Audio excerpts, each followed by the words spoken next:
We're rolling. Michael Corey, what is happening, Only brother? my mom calls me Michael. Come on. Your mom and me. That's it. What's going on, dude? You got the f***ing sickest YouTube channel I've ever seen. It is so brutal, the things that you do. Brutal. That's an interesting choice. Explain. Brutal is the word that I think best describes your video, going out into the jungle in Tanzania, I think it was, and hunting baboons with those dudes with arrow poisons, and you're barefoot and they're biting the necks of deer to kill them. That is like pure brutality to me. Yeah, well, you missed the part where when the dogs get cut, they urinate into the cuts themselves to heal them. That's also, I guess, quite brutal too. But honestly, man, the reason why I like that kind of content is it's real, and we don't see real very much anymore, right? In a censored world, we think that everything is PC, and we hear these stories about faraway places thinking they're all savages and they don't know how to behave. But those guys, like the Hadza in Tanzania, there's only 1,000 left, and they live authentically how we did back when we were all hunter-gatherers. They're one of the last tribes in the world still living true to our very roots. And so when you see a guy whip his Johnson out and pee into a snail shell and heal a wound with urine, you're like, okay, that looks really weird, but they obviously have some wisdom there, right? They got huge dicks too, right? See, I wasn't sure if I could drop. Give me an idea, like forearm, like full. Well, here's the thing. It's not quite a baby's arm with an apple. Okay. But generally, I try not to film naked people in the videos. Right. Sometimes it's frowned upon. A lot of the tribes, the women don't wear shirts, right? So it's inevitable. But with the guys, if it's a naked, I don't need to film that stuff. But this guy tapped me on the shoulder, pulled his pants down, and said, "Film my dick." And he peed into a snail shell. And anyway, I can't put that on YouTube. That's the behind the scenes stuff that Patreon. I put it on Patreon, actually. Yeah. Uh-huh. Oh my God, dude. I brought you a present, man. Did you really? I guarantee you'll never in 1,000 years know what it is or guess what it is. You're probably right about that. Look at this dirty stained bag. It's stained from what's ever in there. All right. You ready for this? Is it drugs? Oh, I might have forgotten the... Hold on. Oh. No, it's there. Did it break off? Whoa, dude. Hold on. It's an assemble... well, that didn't quite survive the what is this? Is this the wiener? That's his stick. No, this stick. There we go. It's like a Lego project. You can put it together. So that is essentially a voodoo doll, but not voodoo, wow. Santeria. I got that in Venezuela in the witchcraft market of Caracas 2 weeks ago. So how that works is you fill it with some sort of offering. So on the top of this strange two-man's head, there's two corks, right? You would fill it full of blood or semen or something like that. Wow. And then you make an offering. That one I put my blood and semen already. Oh, wow. So I want you to put in your blood and semen in the other one. The sacrament. And then we burn it, and then we cast a spell, love or hate, on somebody else. No, my seed is not inside. They're both empty. You can use... That's beautiful, man. You can use both. Look at that.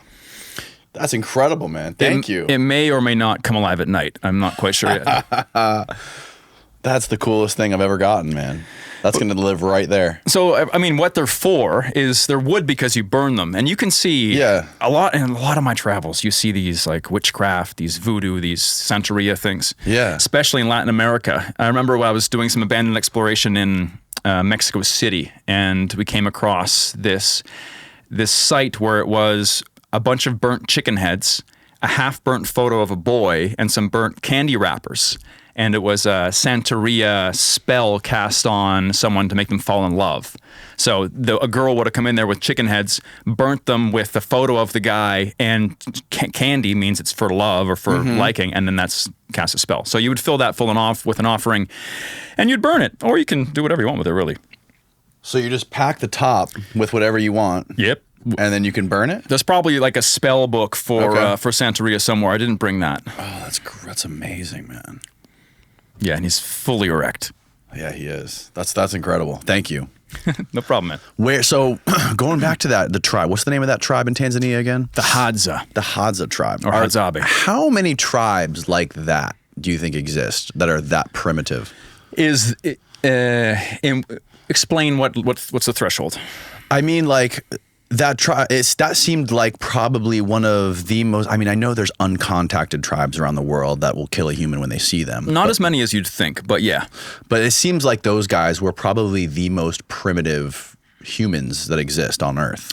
What makes the Hadza unique opposed to other, let's say, uncontacted tribes is because the Hadza are very contacted. Like right. It's really hard to find uncontacted tribes. Even like North Sentinel Island, right, where the missionary got killed a decade ago or whatever. Like people or Christians or missionaries have been traveling this world for a very long time, impregnating different corners of this planet with religion. Right. Like we've been doing that forever. And one of my greatest moments of sadness over and over again is when I go to like the remote deep part of the Amazon and we're finding a shaman who lives on a hill to do a frog venom ritual, and we show up and he's got like a snake bite that's seeping and he hobbles out and he's got like one wonky eye like that professor in Harry Potter, and then he's got this gold chain that has a little cross on his chest, and I'm like, he's a Christian. God, Christians.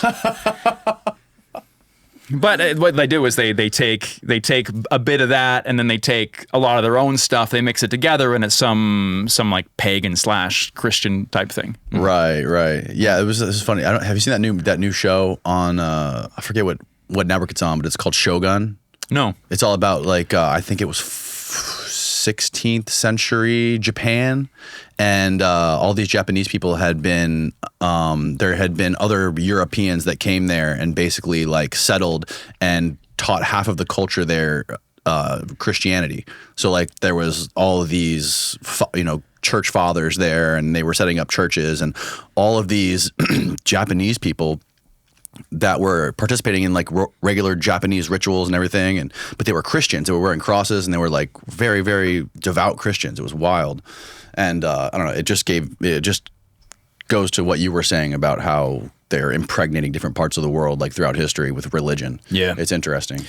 And then you realize, like, what if, like, I believe in there is a God, but I mean, I think he's got 1,000 names, right? So whether you call it like God from the Bible or Allah or whoever, or the sun, right? It's all just painting a different paint on the same sort of thing. Are those guys in Tanzania, are they religious at all? Funniest thing is missionaries would bring them, and this is a testament to what the Hadza are really like with the modern world, is that the missionaries would come and be like, here is the Bible, you must praise our God, he is the only God. And they're like, yo, do you think we can smoke that Bible paper? Because they grow their own weed, and they make joints with the Bible paper, and they smoke it. Incredible, dude. When I was there, I didn't bring them a Bible, but they were making joints out of newspaper.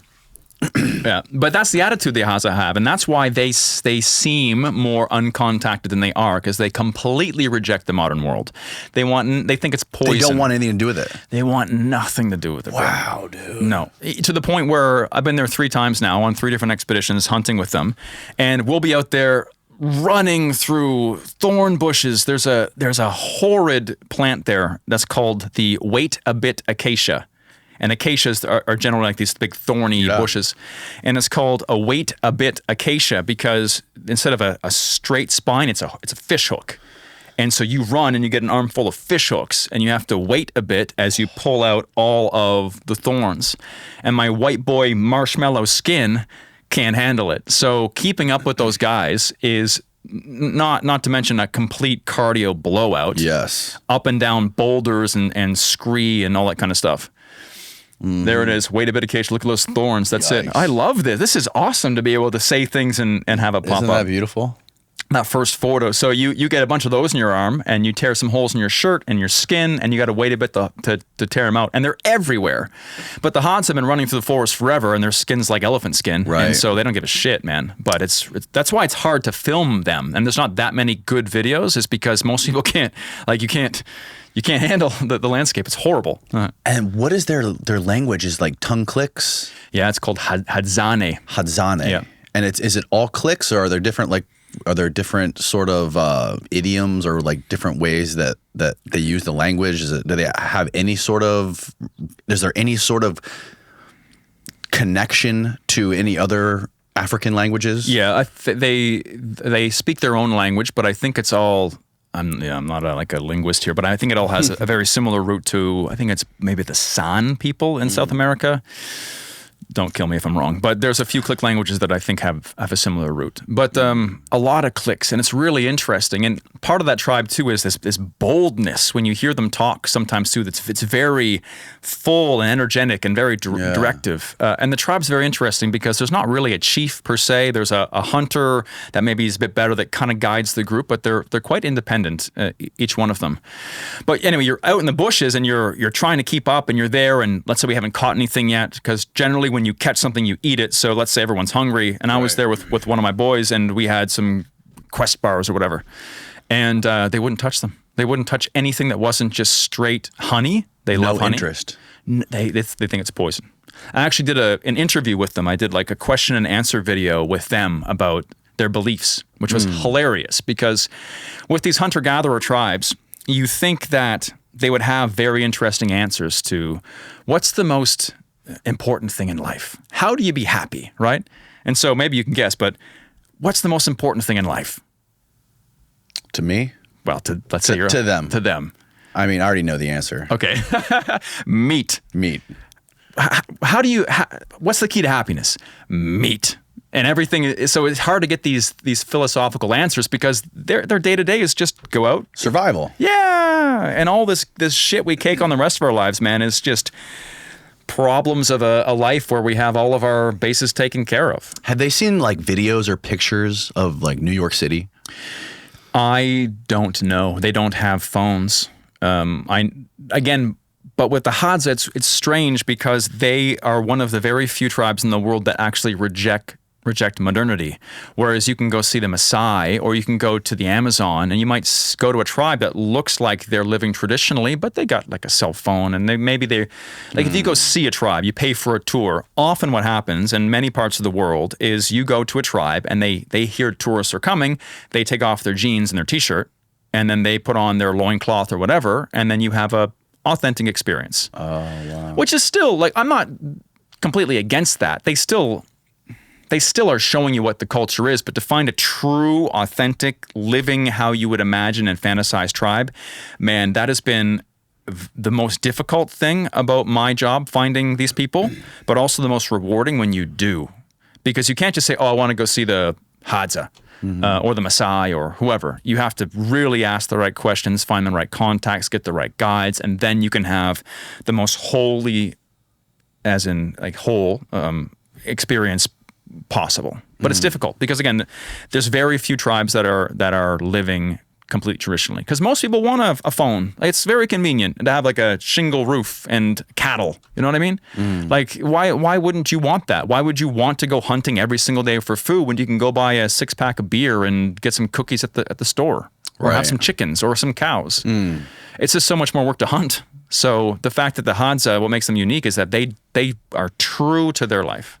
They live in symbiosis with other tribes, like the Datuga is one of them, that have rejected hunting and keep cattle because it's so much easier.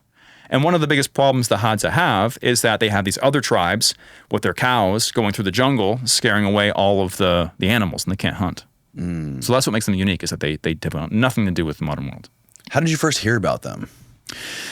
I used to have a TV show on BBC called The Travel Show, and I was with my contact in Tanzania called Gumbo, and we were recording a video about a coral reef that's by Mount Kilimanjaro, like a really interesting story.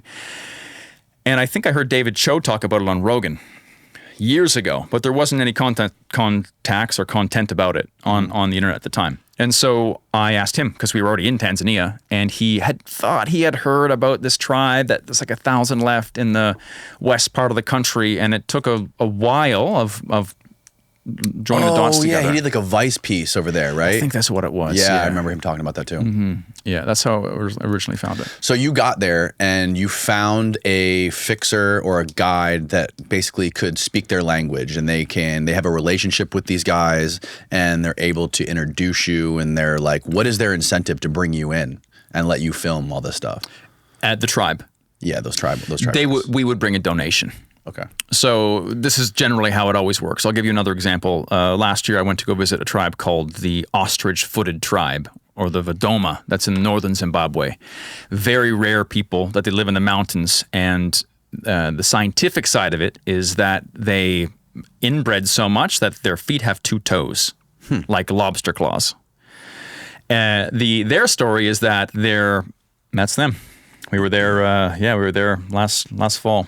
Whoa! Look at their feet, dude. Yeah, that's wild. So they believe that their great grandmother came down from the sky. She was a bird, or maybe he was a bird, and he impregnated a local person, and now they have bird feet, ostrich feet.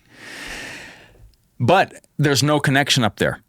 It's very rural. So to be able to get that, we had to work for months to be able to find the right contact who could get the people together to meet us, to then do a meeting with the local village elder to then get permission and blessing from the tribe. And then we had to go there specifically to be able to meet with another leader.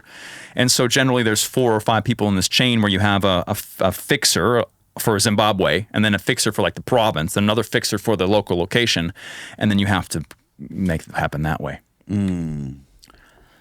Yeah, that is insane. Ectodactyly is what it's called. It looks like they have they're really big feet. And if you look at her hands on the left, actually, it affects both hands and feet in some people. So her hand on the left, you can see her right hand has also a bit of a claw. Oh God. Yeah, it was a very interesting story. But it brings up an interesting question, dude. Is like, because of the modern world, now we have more migration of people. The tribes are intermingling. It's almost gone. You can go to these villages, and there's only, in the population, there was probably like 400 people, and there was only maybe 7 or 8 who had it. So common, but not as common as it used to be, which I think most of the tribes had it.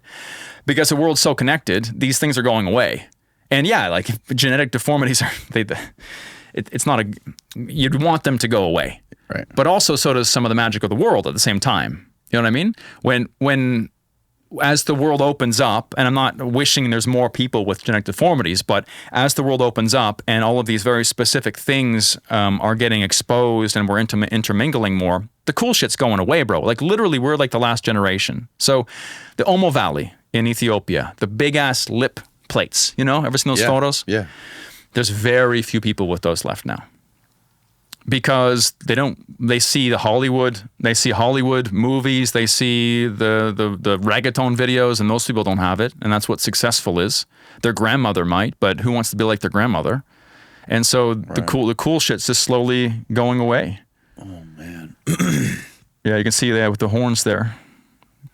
So incredible, right? Yeah, man, that's fascinating shit.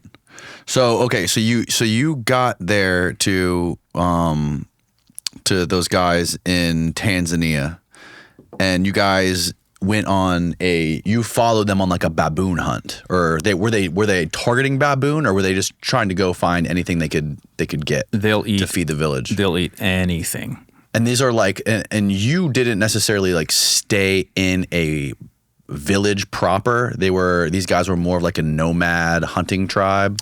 They have a main camp and they have hunting camps. So I've gone 3 times. The first time we went to the main camp, but generally we would stay in hunting camps, which would be a couple little straw shacks, kind of like a lean-to, you know what that is? Yeah. And then from there we'd go hunt, but baboon is their favorite. Baboon is the best meat. That's bizarre. And they love eating baboon ass. I saw that. That's their favorite cut. He said we like the fat ass on the baboon. Yeah. Because baboon asses are like huge, man. Badonkadonks, big pink fatty things. So that's so wild, man. And then there's that guy who nailed a baboon from like 100 yards away in the pitch darkness with a bow and arrow. Homemade bow and arrow. His name was Cha'aba. Cha'aba. Yeah. It was one of the most incredible feats of human strength and ability I have ever seen in my life. I was like jumping up and down when that happened, when I was watching that. I couldn't believe it, man.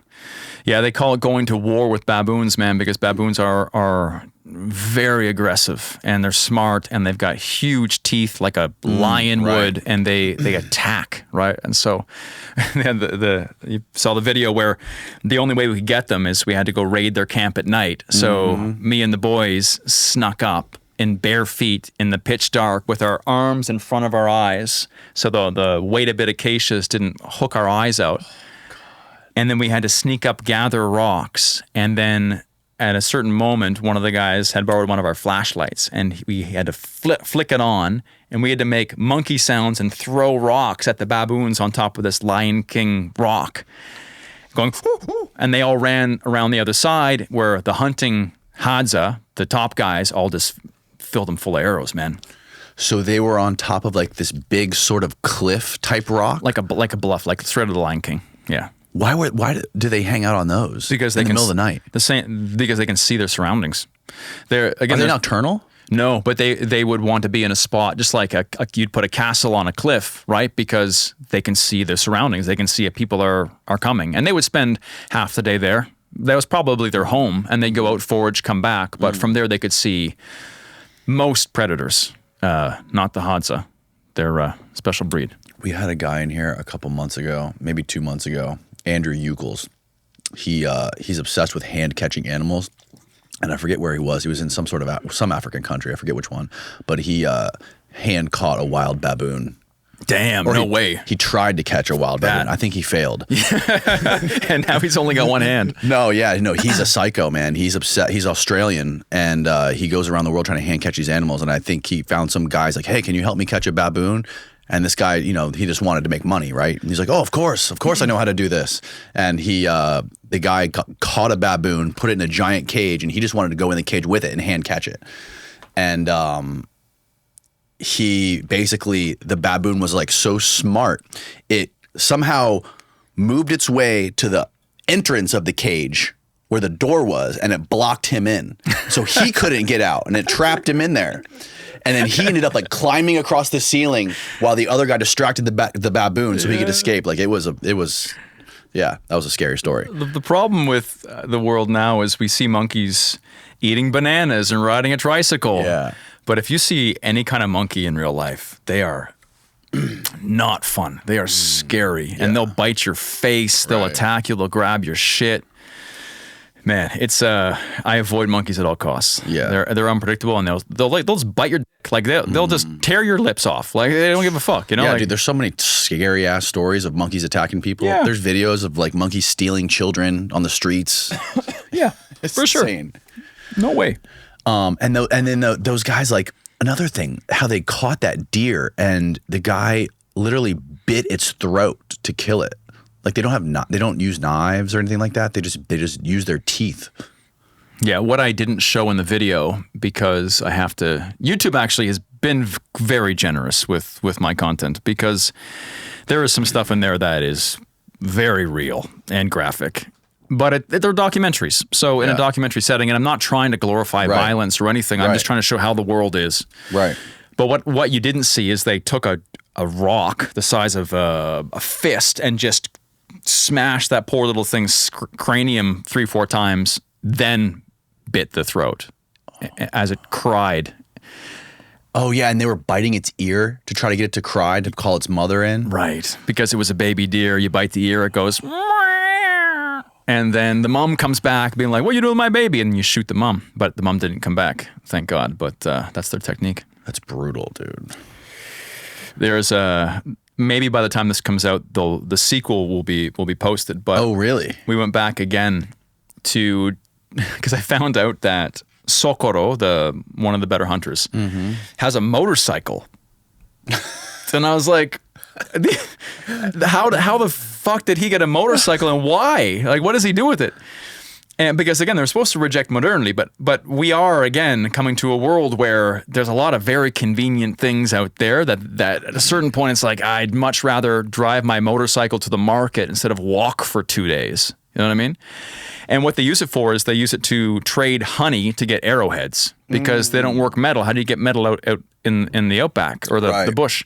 So they would get honey. The Hadza are famous for their honey as well because no one else is crazy enough to hack open a beehive in a tree and get stung. They take this honey and they trade it for arrowheads. And so the little pseudo documentary is showing the process of them getting the honey and then getting on the bike, which is the most hilarious thing ever, man. These like hunter-gatherers with their bows and arrows and their gazelle skins, like 3 on a bike, just like zooming. Dude, the shot of you riding in the car and there's like a GoPro shot where you had like a dash cam and this dude, you guys are in this car and you guys have this like primitive hunter-gatherer ride in the middle, just like. Yeah.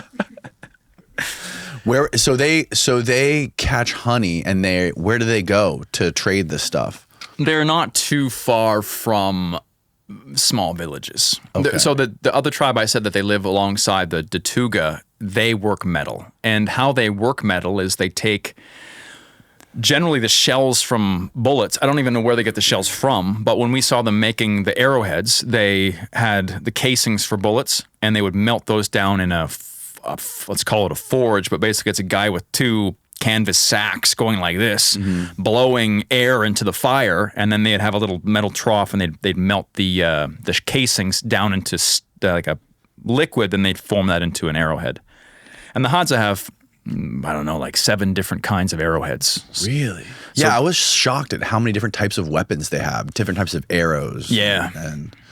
So for those ones, the ones that are made of metal, generally it's for the baboons, which have hooks on the side. So it's a big point, like a flat point with hooks, because you shoot a baboon and it can pull the arrow out because it's got hands. You shoot a deer and it can't do that. So those are generally wood. And they have, for birds, they put like a corn cob section on the end and they shoot the bird. So it's like a concussive force. It's honestly a little bit funny to just see a bird go poof and then it just falls. Yeah, they'll catch anything, man. They were catching all kinds of rodents, climbing inside of trees, up the center of these giant hollowed out trees with bees just crawling all over their bodies, stinging them, not even flinching. Oh, shit. In this one that I'll be posting soon, there was one of the most graphic scenes of them hunting, which was there's this really cute animal, if you could pull it up, called a bush baby. A bush baby. It's like the cutest Pokemon on planet Earth, and I thought they were quite endangered. Aw, look at that! Look at that! With the blue thing. It's adorable. And there was one day we went out and they got like 7. It was a genocide. And they shoot them with those concussive arrows because if you have the big blade, you just slice them open, but with the concussive, you knock them out. And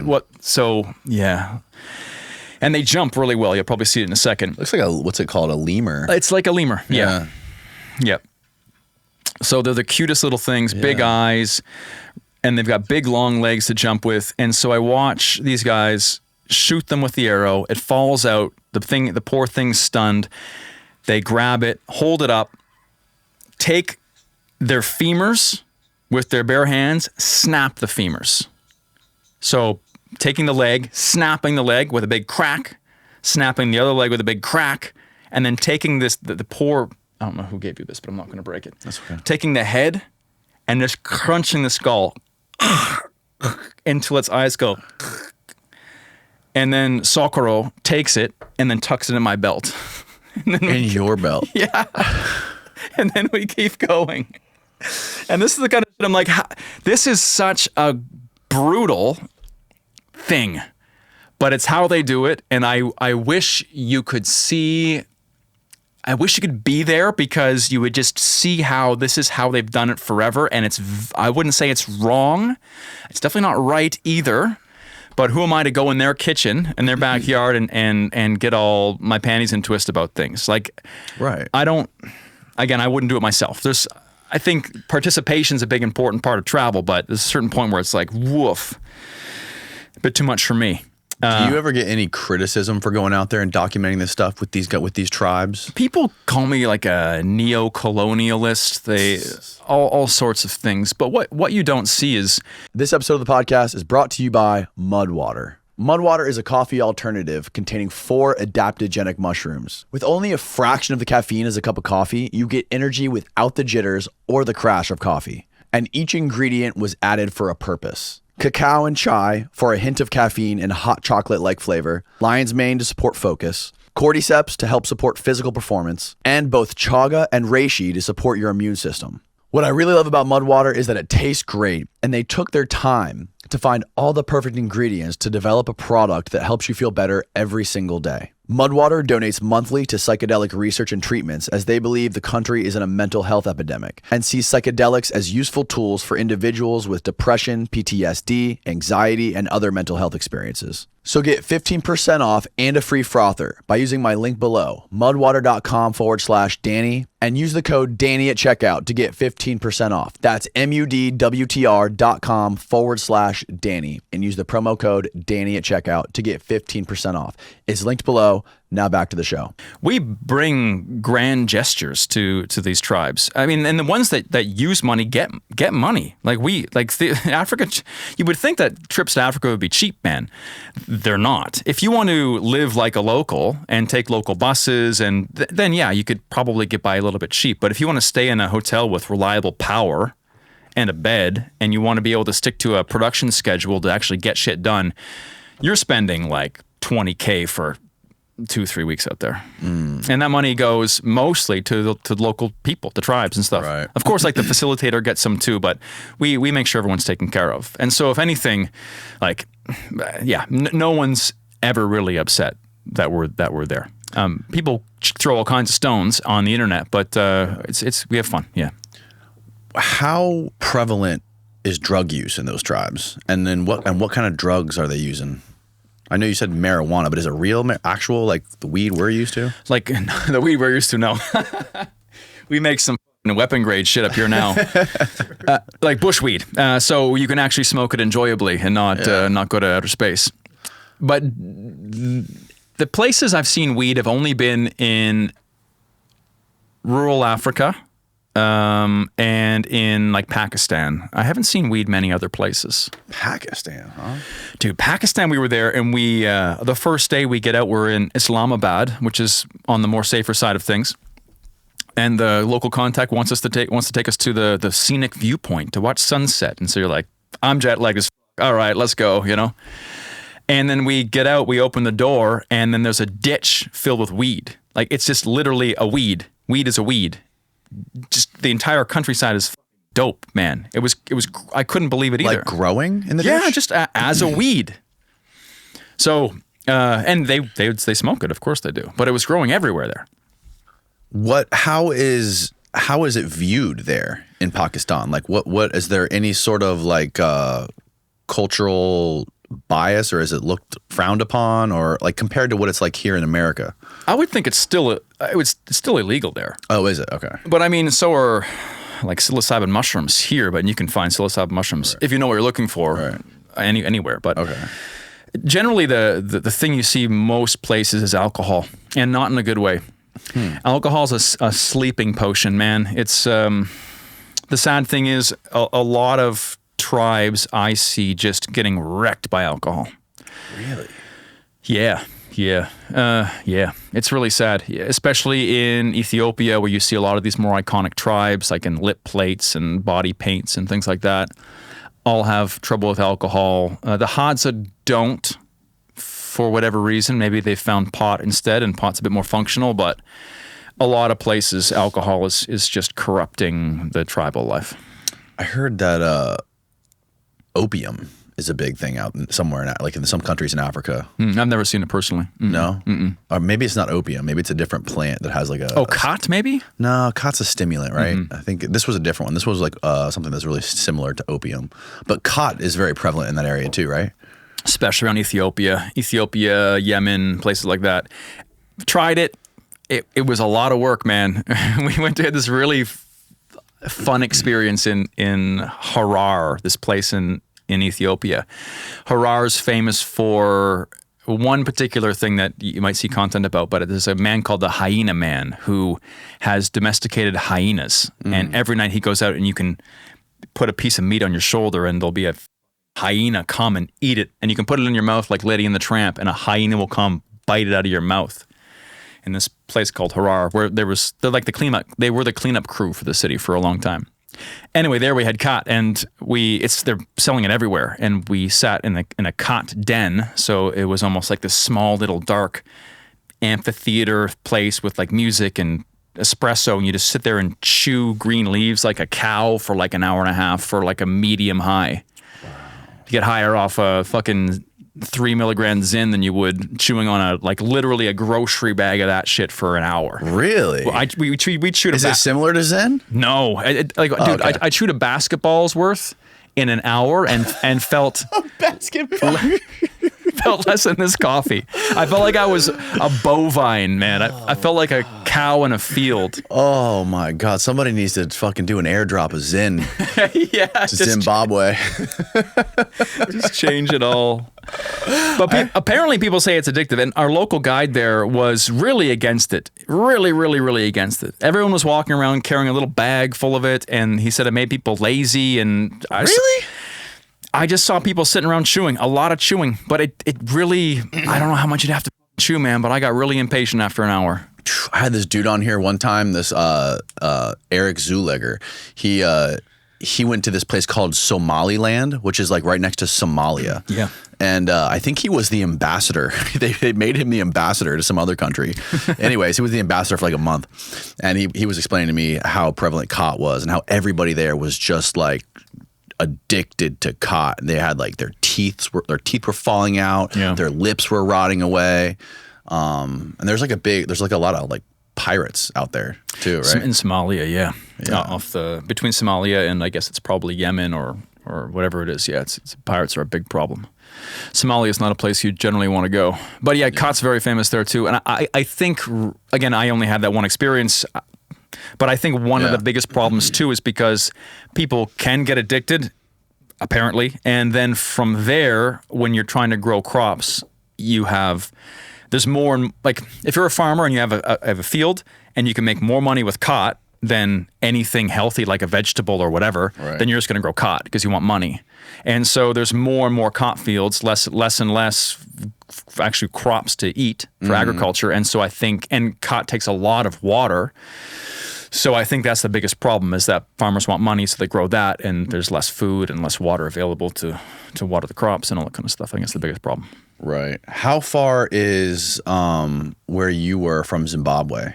I was in Zimbabwe last year, but Zimbabwe's down near South Africa, kind of like it's down farther south. Okay, gotcha. You know, like Madagascar, where that is, kind of like if you go up diagonally to the west of Madagascar. Ethiopia is kind of more up near Egypt. Oh yeah, perfect. We got a map. Thanks, Steve. There we go. I'm geographically challenged. I was almost right. It's more across, but yeah. Yeah, so that's where the ostrich-footed tribe was. They were in Zimbabwe. Okay, dude. I also tried to get my nose pierced by a local tribe in Zimbabwe when I was there. You tried? Yeah. You didn't succeed? No, we succeeded. Oh, okay. We succeeded. If you want to pull it up quick, it's one of the... Yeah, pull that one up. So I had this... Because what I want to do is I want to have the most authentic experience possible, right? And so when I was in Ethiopia, I went there and I was able to get scarified, like scarification, where they take a blade and a thorn and they actually scar your body. So if you go down, it's like the second row. Go back to videos. You were just there, yeah. Go down a little bit more. There we go. Getting my nose pierced by grumpy tribal grandmas. That's it. So the idea was that... Turn the volume down so we can talk. The idea was that after that experience, it was just so cool to be able to...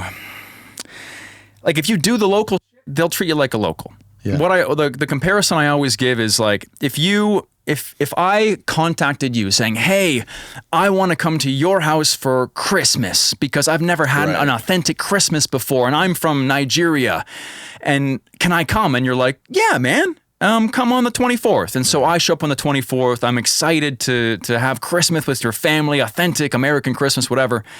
And then you're like, all right, well, now it's time to do the turkey. And I'm like, oh, no, turkey's kind of gross, man. I brought my own baboon.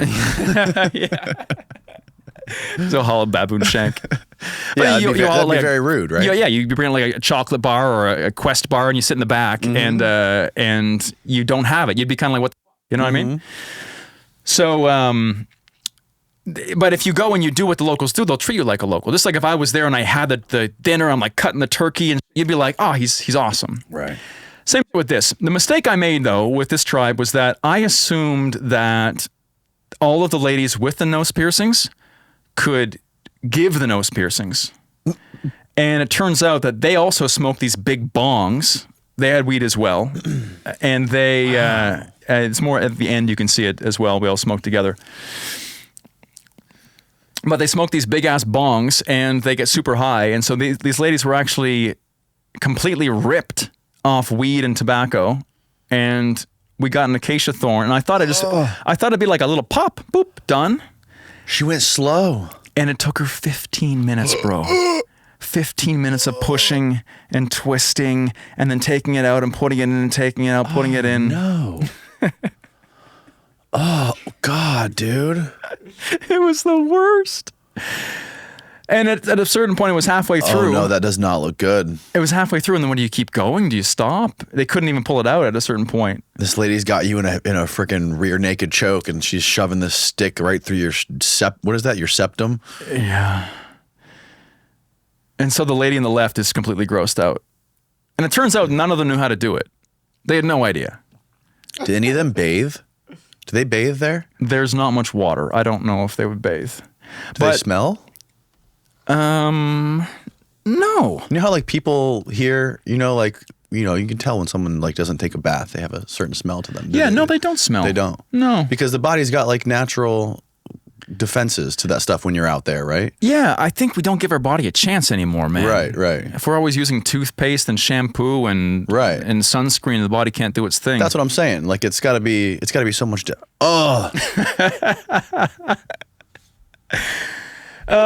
Dude. It was interesting though because did they go all the way? Just left it there? No, they couldn't go any farther. I didn't want them to dig it. It had been 15 minutes at this point. All right, you're over it at that point. You're like, she's like trying to exactly. Yeah. But the idea is like, listen, we take a lot of precautions. It's not as reckless and stupid as you think. So I made everybody sanitize their hands. We made sure we did like proper as much as we could. How would they sanitize their hands? I brought some. Oh. And nice. So we sanitized the tools, like with the thorn, we sanitized as well. And then after, the idea was to keep it in there, but they did such a poor job that they would have got so infected. So I kept it for like 2 days, and then luckily with some topical antibiotics, it was all right. What is the leading cause of death in these places? I would say probably dysentery, or in the sense of getting dysentery. Yeah, tomato. What is dysentery? What does that mean? I think it's just a slow death by diarrhea. What? I think so. Whoa. Unless it's a particular disease, but I think it's more just not being able to get adequate nutrition, and also having parasites. Yeah. And just because dysentery is not a parasite per se. I think it's just that you can't stop having diarrhea based on and you just get nutrition and diseases and things like that. Oh, a contagious intestinal infection that causes bloody or mucousy diarrhea can also lead to other symptoms. Ooh. Yeah. I would think getting clean water is always a pain. Right. Like for them to get clean water, there was my buddy got his ear done. Oh, nice. Yeah, I would have started with the ear. Yeah, they were the raddest though. Those women were so much fun. But again, like I guess people can look at that and think I'm a little bit crazy, but like I take my job really seriously, man. I can tell.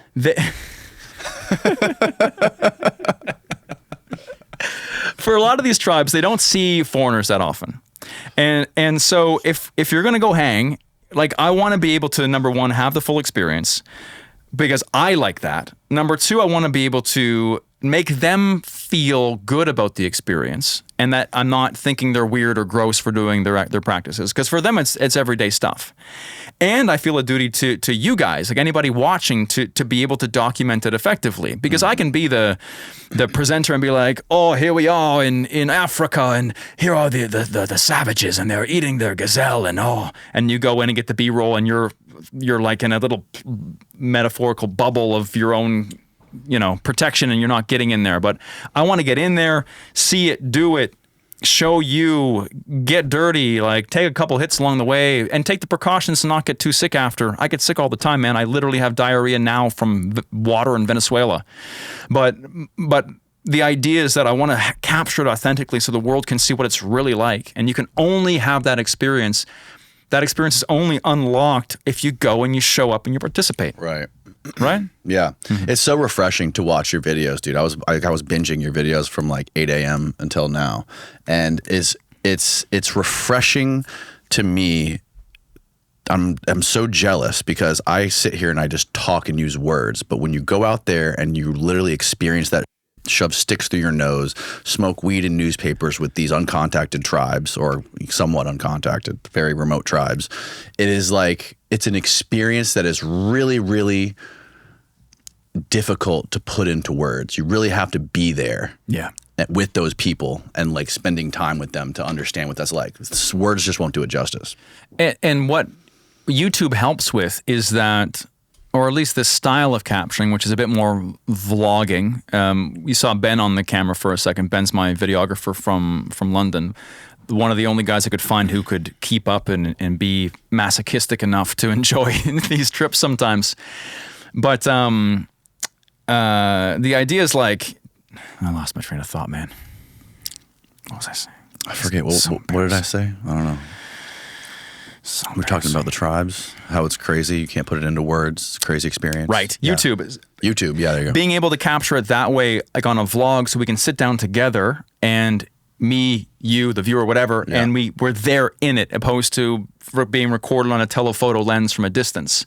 That's not immersive, but being there where you can hear the hands move the grass or whatever, right? Like being immersed inside of it allows you to feel like you're actually part of the tribe, and that's where I thrive, man.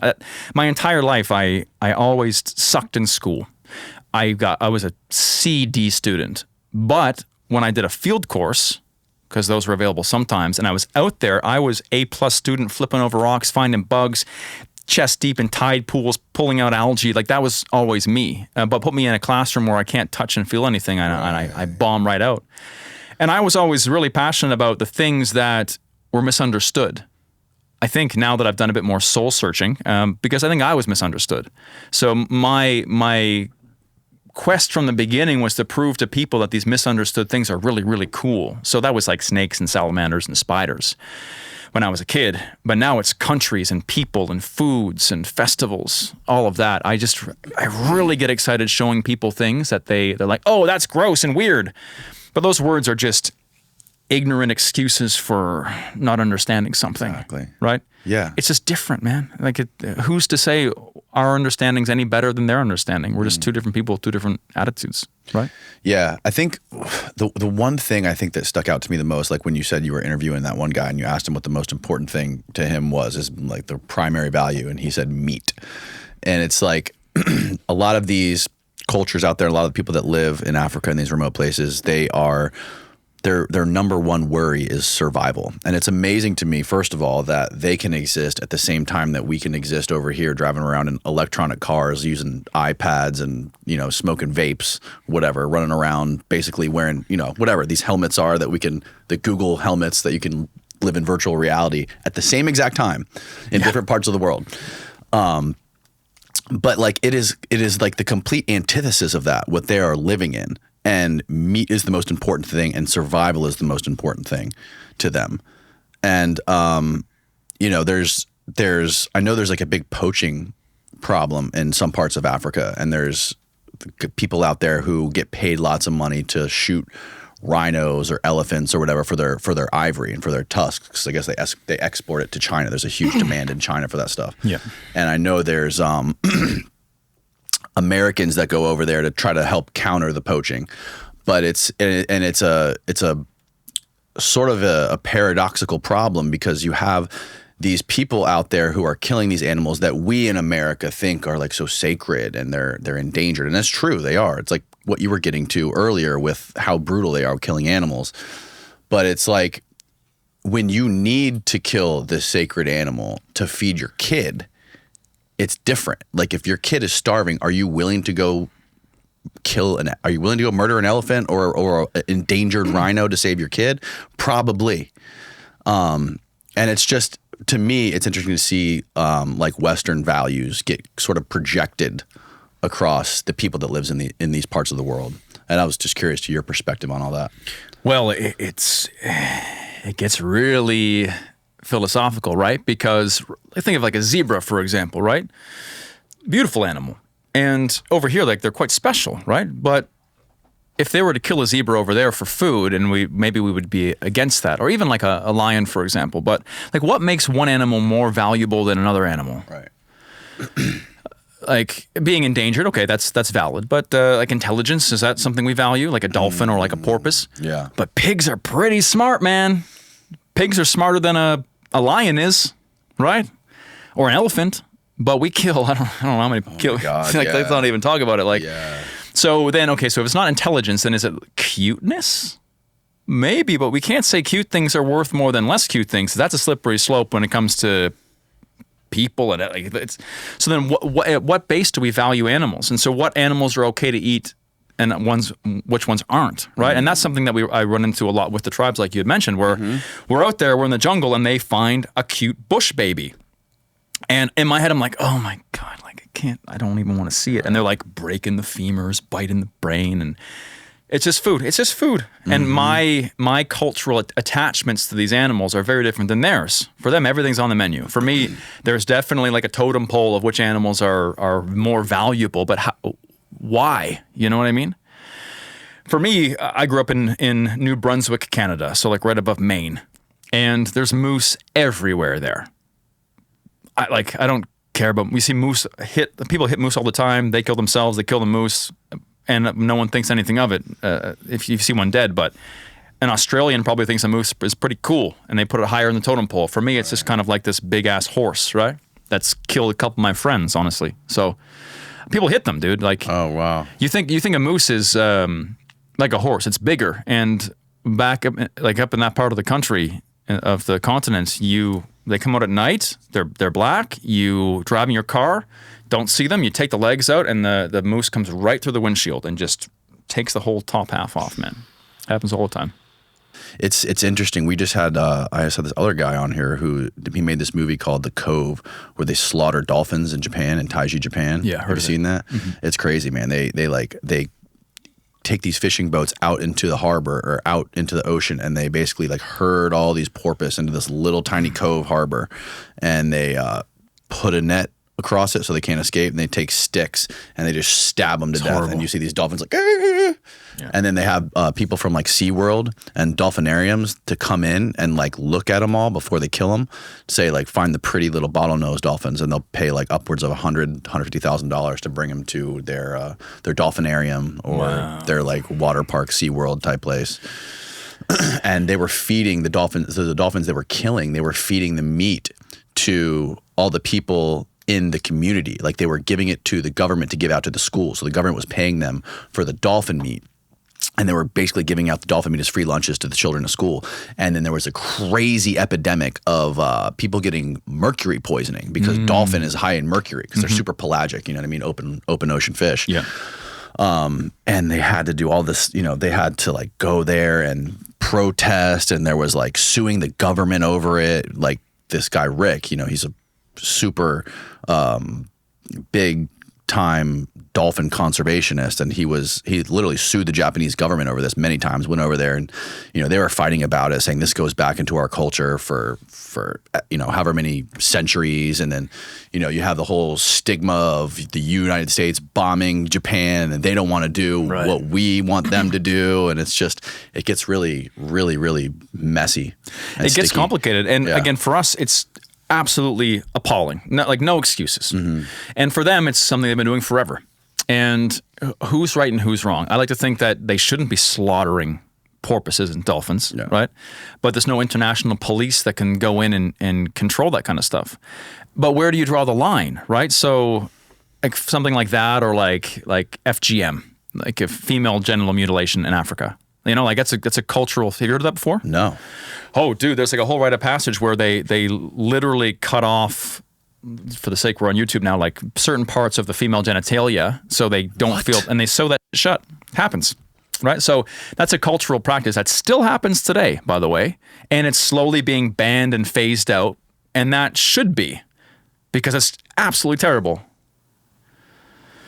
Okay. Yeah, so mostly Northern Africa. Human rights violation that affects 230 million girls and women in 30 African countries, in the Middle East, And Asia. But there's a lot of ways that it can be done. Sometimes you take off the with some sort of sharp knife, or you can sew the shut completely. It's horrible. Why do they do that? Just tradition? Most of those countries there would be Muslim countries. So I would assume it has some ties to religious. Female modesty, things like that. Oh my God. So obviously should not exist on this planet. It's horrible. Then, for example, in Ethiopia, we said there's the lip plates, right? Where little girls, before they can consent to anything, have their lips cut and they have put the dish in, which is not as invasive. But we interviewed a girl there who said, I wish I didn't have it. And she had this huge, sagging, like floppy lip because her father chose to put that in her face. And now she doesn't have it, but you can't get rid of the scar. It's like those dudes who have used to have like plug earrings. What are they called? Oh, yeah. And they have like a big like floppy ears. Yeah. Like you can't fix that. You know what I mean? Right. So, okay, then is that too much? Maybe. But then where's the line for things we should make a human rights violation or not? Or like things we should discourage or encourage? Like, for example, one that I saw in the Amazon a few years ago is we were doing this trip by like dugout canoe. And there's a place called Leticia, which is in the southern part of Colombia, where it's a triangle between Brazil, Peru, and Colombia. And there's like the Amazon River goes every which way. We were doing some dugout canoe camping, visiting villages, meeting people along there. And we came to this village where there was all of these young girls who just had like a little loincloth around their waist. And they were all like blue, like navy blue. And there's a certain berry, I think it's called huichol, with an H, that when you squeeze the berry, it makes a clear fluid, but then when it goes on skin and oxidizes, it turns deep blue. What country did you say again? This was it was probably in Brazil. But it's anywhere in the Amazon it exists. We had started our journey in Colombia. But all these girls were blue, and we were asking questions, and they were saying, it's now getting to the time of their lives where they're going to have their first menstruation, and then what happens is they get colored blue, and then very shortly they'll go into a hut, like a grass hut in the darkness. They'll spend 1 month in this hut. The women of the village will come in, and they'll pluck out each hair of their head individually. So, pick, until they're bald. And as they pluck out each hair on their head individually, they'll teach them by candlelight what it means to be a woman. And then after a month, they'll come out, they'll be bald, they'll be blue, and they'll be a woman. And there was a human rights group that had been in there a few months ago, they were saying, that was trying to ban this rite of passage for women. And that was very interesting because that would not be fun by any means, right? That'd be painful, but it's well intentioned. It's not as evilly intentioned as FGM, for example. You know what I mean? Right. And then it's like for men, especially, like pain is so necessary sometimes. You know what I mean? Like men, I feel, need pain and challenge to be able to actually become men. Yep. And you see those rites of passage all over the world too, right? Mm-hmm. Where there's some sort of, like another example of the Amazon is This episode of the podcast is brought to you by Verso. The older I get, the more I want to invest in my health because I don't just want to look young, I want to feel young. Recent scientific findings demonstrate that it is not only possible to slow down the aging process, but it's also possible to reverse it. That is why I use Cell Being by Verso. Cell Being contains scientifically proven ingredients that target the root causes of aging, and that way you can avoid the whack-a-mole process that you get when you use regular supplements. It contains NMN, resveratrol, TMG, and together these ingredients turn on longevity pathways in your body to help fight the effects of aging. It also improves metabolism, boosting your NAD+, and so on. I started using Cell Being years ago, originally when nutritional scientist Dr. Don D'Agostino came on the show and explained to me all of the amazing benefits. Now I use it for pre-workout. I use it in the morning for an extra boost of energy. And essentially it is the holy grail. Verso also publishes third-party testing from each batch produced to guarantee you're getting what you pay for. So if you want to support the show, click the link down in the description. It's buy.ver.so/Danny, or use the coupon code Danny at checkout for 15% off your first order. Again, that's bui.ver.so/DANNY for 15% off your first order. And don't forget to use the coupon code Danny. It's linked below. Now back to the show. Maui Saui tribe? Ooh, is this like Maui Saui? Maui Saui. Steve, see what you do for us. We're looking at bullet ant gloves right now. Is what we're looking at, where they take these bullet ants, which are these good inch-long ants that are called bullet ants because when you're stung, it feels like a bullet, and they put 100 in each glove, and they weave these gloves out of reeds, and the guy puts his hand in, the boy, and he gets stung hundreds of times over 15 minutes, probably thousands of times by bullet ants. And he dances, and I think he does it like twice a week for a month or something like that, where it's just the most extreme pain possible. And like scarification in Africa, or like vision quests, or like pain just seems to be the thing that humans need to be able to change their lives. And so you see things like that, and I'm not totally on board with having people's hair pulled out one by one, but we can't give people no pain, because in a world today where we have very little pain, we're struggling more than ever. Right? So as much as we don't want to be, that's a bullet ant. Yeah, those things are scary, dude. If you put in bullet ant glove. I've heard stories about these things. Glove. Paul Rosalie's talked about these. Oh, man. There we go. Bullet ant glove. Oh, my God.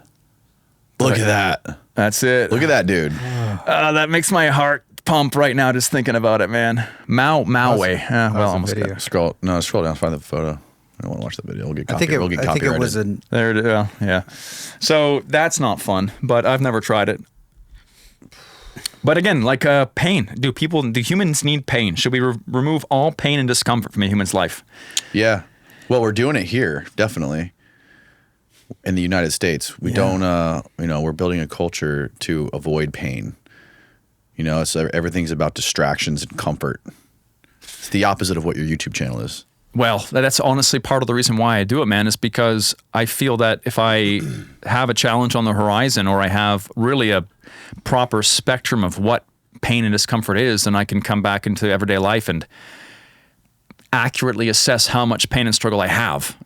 But I think the human soul needs struggle, and I don't think it's a coincidence that with the least amount of required struggle ever in our existence, we are struggling more than ever. I think there's a direct correlation between those two things. Yeah.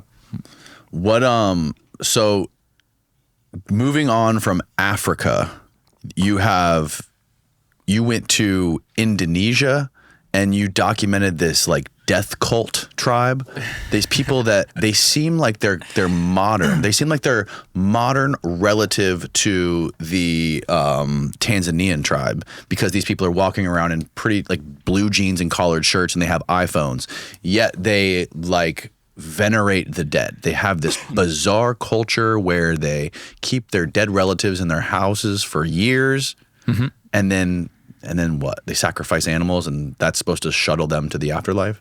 Yeah, so that's in the Indonesian island of Sulawesi, which is not a very common place for people to go. And the cult's a funny word there. Can you find that map, Steve, so you can show us, so we can see like where exactly that is in Indonesia? Sulawesi? Sulawesi. It's the island that looks like a llama. How did you discover this place? No shit, I found it. I don't remember how I first saw it. I generally have a big map, like a Google map, where I pin everything I come across on Instagram or on YouTube or whatever, and eventually that all comes together into trips. Yeah, this was wild. How in the did they carve those square cutouts in the giant boulder? Yeah, by hand, bro. So how long did that take? So it's interesting. Oh, I saw one. Takes some. I don't even know, 5 years or something like that. What? So it's incredible because you go there, and I was searching this out because I had a really tough time dealing with my grandmother dying.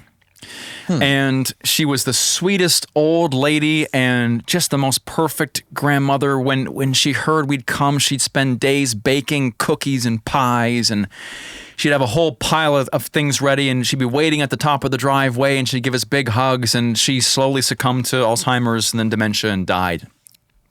I couldn't make it back to see her die. I got stuck in a snowstorm in Toronto. I was in, I don't know where I was, Africa someplace, couldn't get back in time, and made it to the funeral, but I didn't get to say goodbye, and had a really hard time digesting that part of my life. And so it made me really question what death was, what it meant.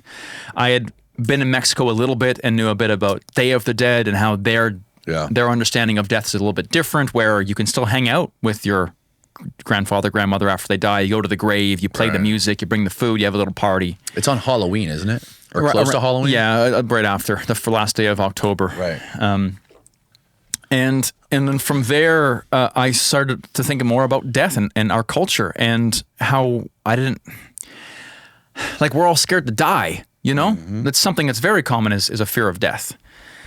And so I came across this Walking Dead festival was what it's called. And this place is called Toraya, where Look this at that wall, dude. Yeah. How tall is that wall? Oh, you can see us sitting down on the bottom. Oh, so, yeah, quite tall. But they're famous for something called the Walking Dead Festival, where they take the bodies. So you see these cliffs, and they take bodies out of the caves, your entire family tree, and you change their clothes and you hang out with the family, the skeletons, the bodies. You all just have a family reunion with cadavers. What they do every couple decades. Rotting corpses, like often just bones, right? Often just bones. And so I went there wanting to learn more about their view on death. And I never would have realized how crazy it was. So when someone dies in Torayan culture, they are considered sick. And so by our terms, they're very much deceased. But by them, they've just become sick. And so they keep them in the house. I wanted to learn more about this. So my guide, Andri, you can see in the video, found a family where there was 2 sick grandparents. Again, sick. We got to the house. They invited us in. They were super excited to see us. They said that Grammy and Grampy wanted to see us too, that they had been sick for a while. Grammy had died 3 years ago, I think, something like that, and the other had died 3 weeks ago. So the one that's more decomposed died, I believe 3 or 4 years ago, and the other had just died 3 weeks ago. And they were waiting for their funeral. But these people aren't dead, okay? They're just sick. And so what that means is every day the family goes in, they bring them food, they sing them songs, and then Grammy and Grampy still communicate to them in their dreams, in the bird song. There's still very much a relationship between the sick and the alive. And in this case, they were waiting because they were saving up for a funeral for both of them together. Because funerals, people spend, let's say, like if I was going to put it in USD equivalent for us, they'd spend 100,000 USD on a funeral or more. That's like more than people spend on weddings here. Yeah, it's considered a giant party because it's the biggest party of your life. It's your death party, man, and you have to be sent away correctly. And so there's special water buffalo there that are bred and sacrificed for the weddings. There's albino water buffalo. And so generally what you want to do is for your funeral, you want to have 10, 20, 30, 40, 50, 100 buffalo killed for your funeral because... And it's only certain kinds of buffalo, certain color patterns. So you'd want to buy a buffalo with a white head because in the afterlife, once you kill that buffalo, the light gets emitted from the head. You want to have, and he's going to lead the pack. You want to have a buffalo with a white ass because he's going to go in the back and he's going to light the back. And so you want to have all these different buffalo with different white splotched patterns to be able to lead the way into the underworld and pave your way to see your ancestors.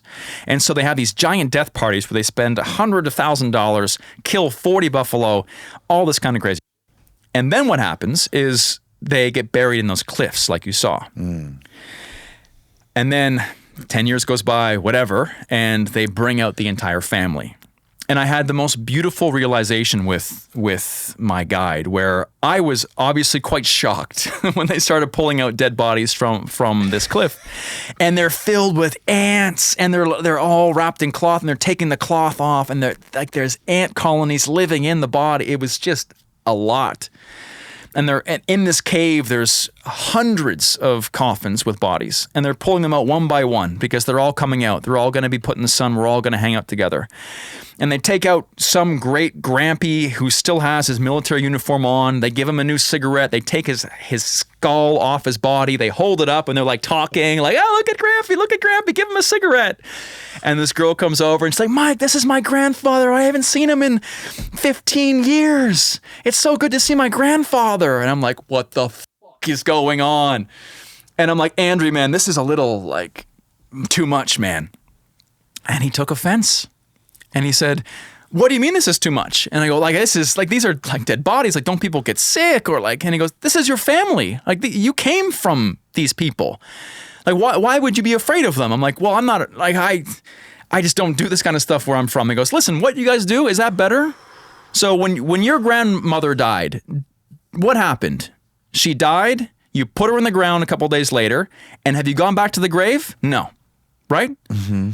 That's what your culture does. That's what your culture does. When someone dies, you rush, you throw them in the ground, you bury them, and you never go back. Mm-hmm. Here, we respect our dead because we came from these people. They are our ancestors. They went through so many struggles. They fought, they survived, they had you, and we respect them. And therefore, we have family reunions this way.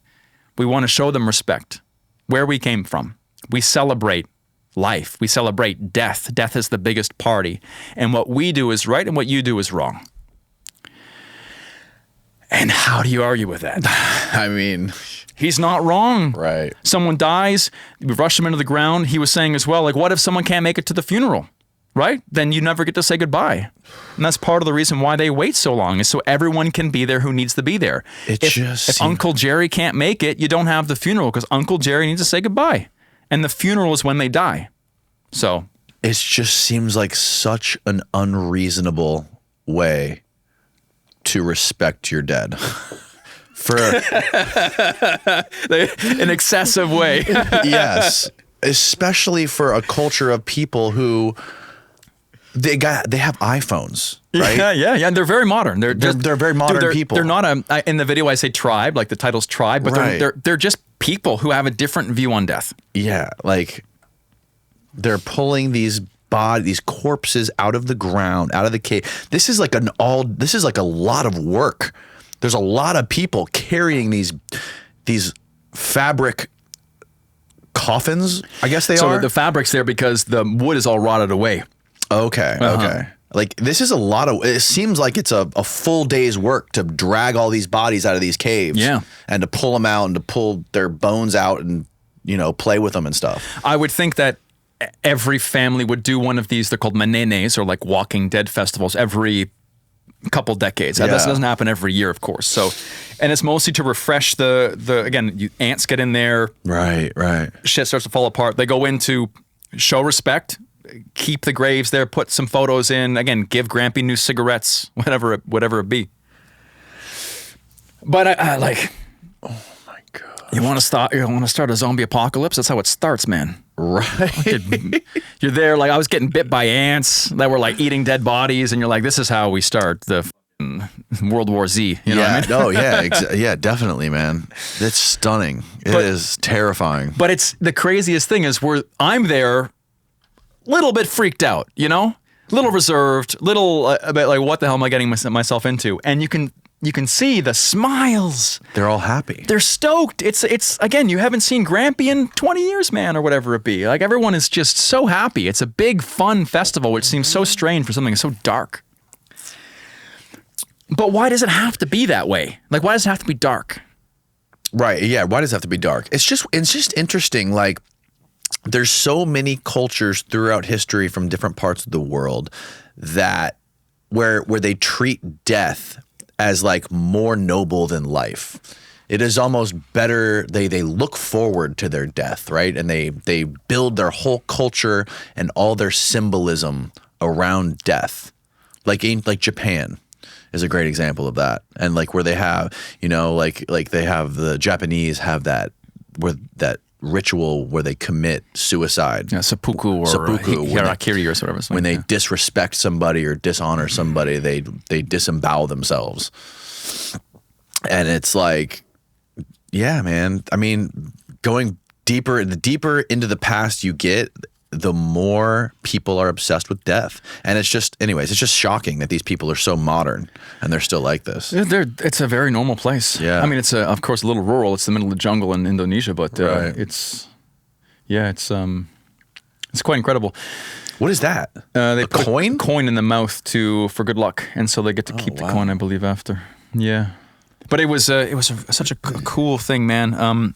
But it really makes you think about some things about our own life and how, like they believe in reincarnation.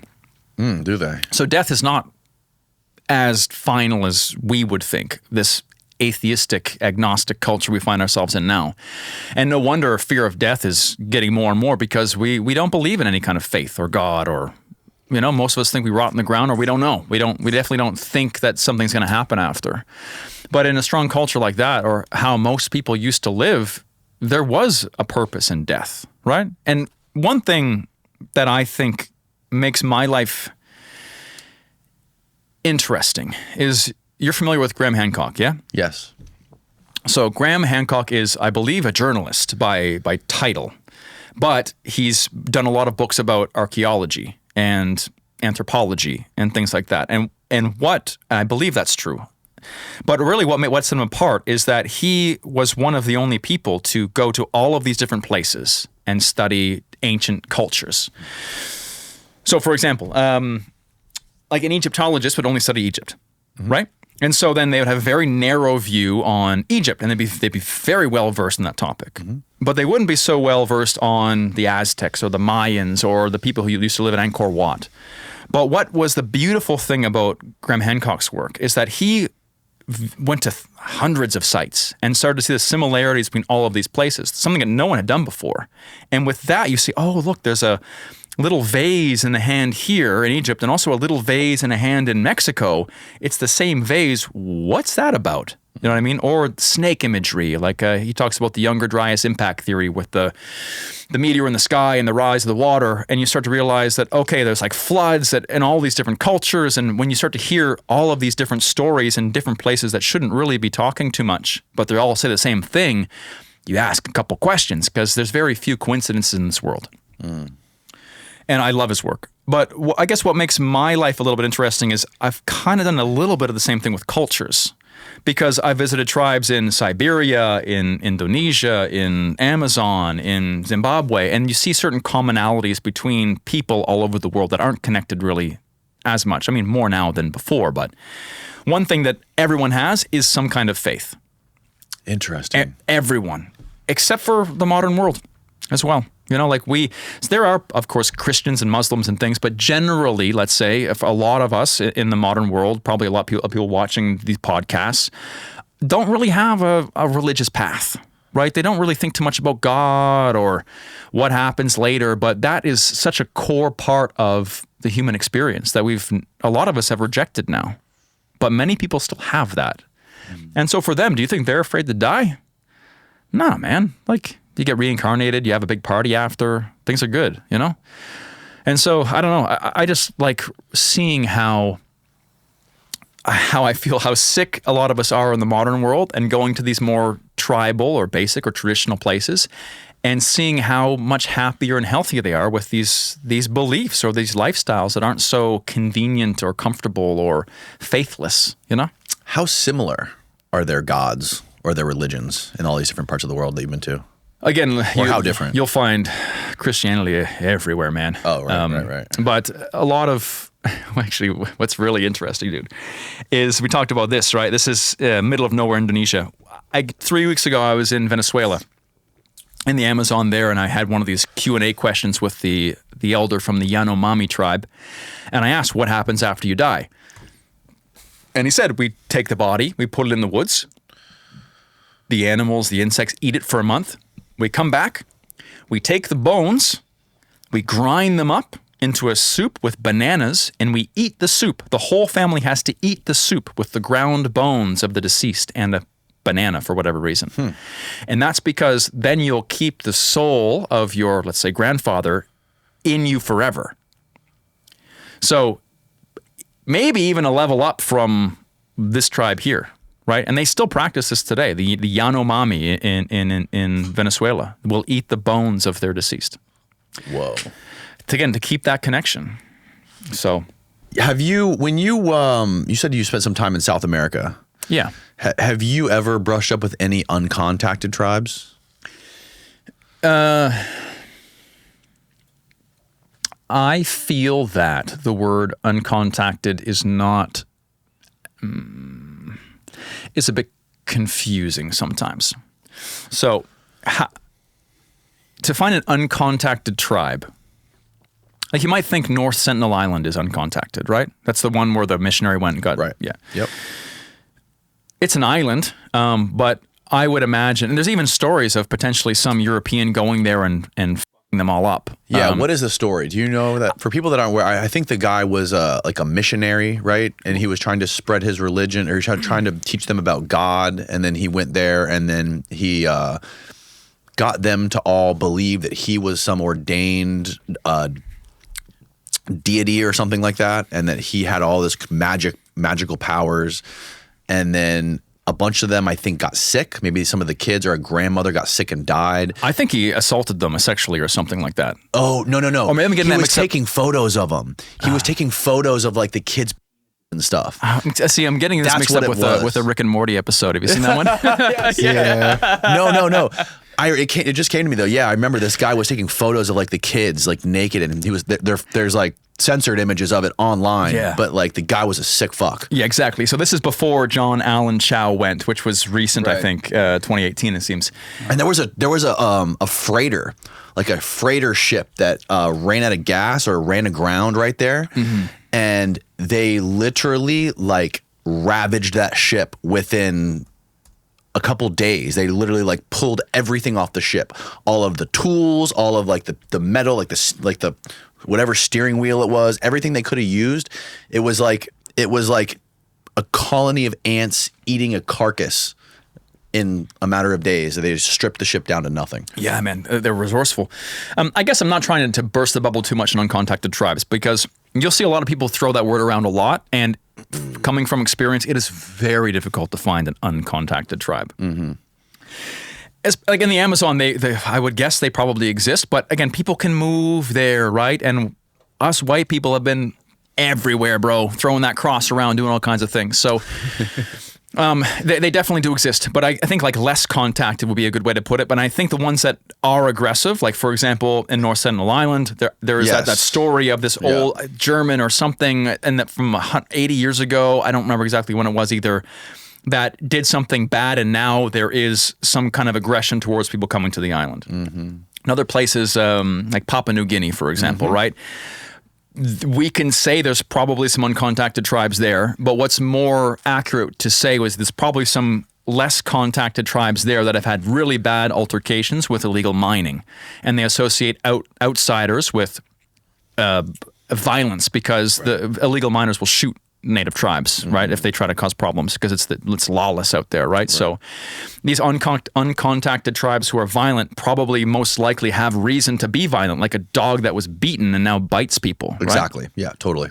So, and the world is very fluid, like people are always moving around. So in the Amazon, part of the reason why it's so hard to get in there and get out of there is because there's no roads. You have to go by river, right? And the river also goes one way. So if you're going upriver, which you normally are, it takes a long time. Right. So for me, uncontacted tribes specifically, I have been told, I have seen some, but everything has been friendly. I don't exactly know. No hostility. No, I've had no hostile experiences with tribes. I have had one very hostile experience doing this job.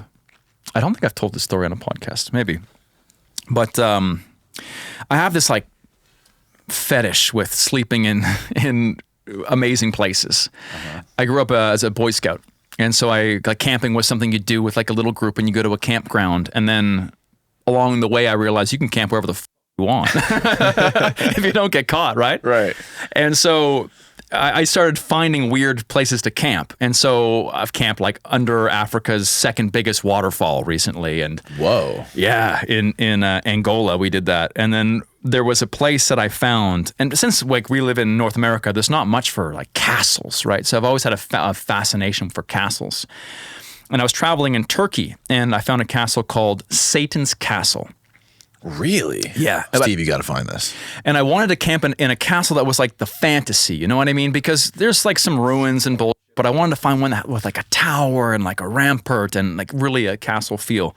But the problem is, like in Europe, anyone that's still well preserved is like it's guarded, it's got tickets, you know, you can't go do that. You have to find one that's abandoned, but generally if it's nice, it's not going to be abandoned.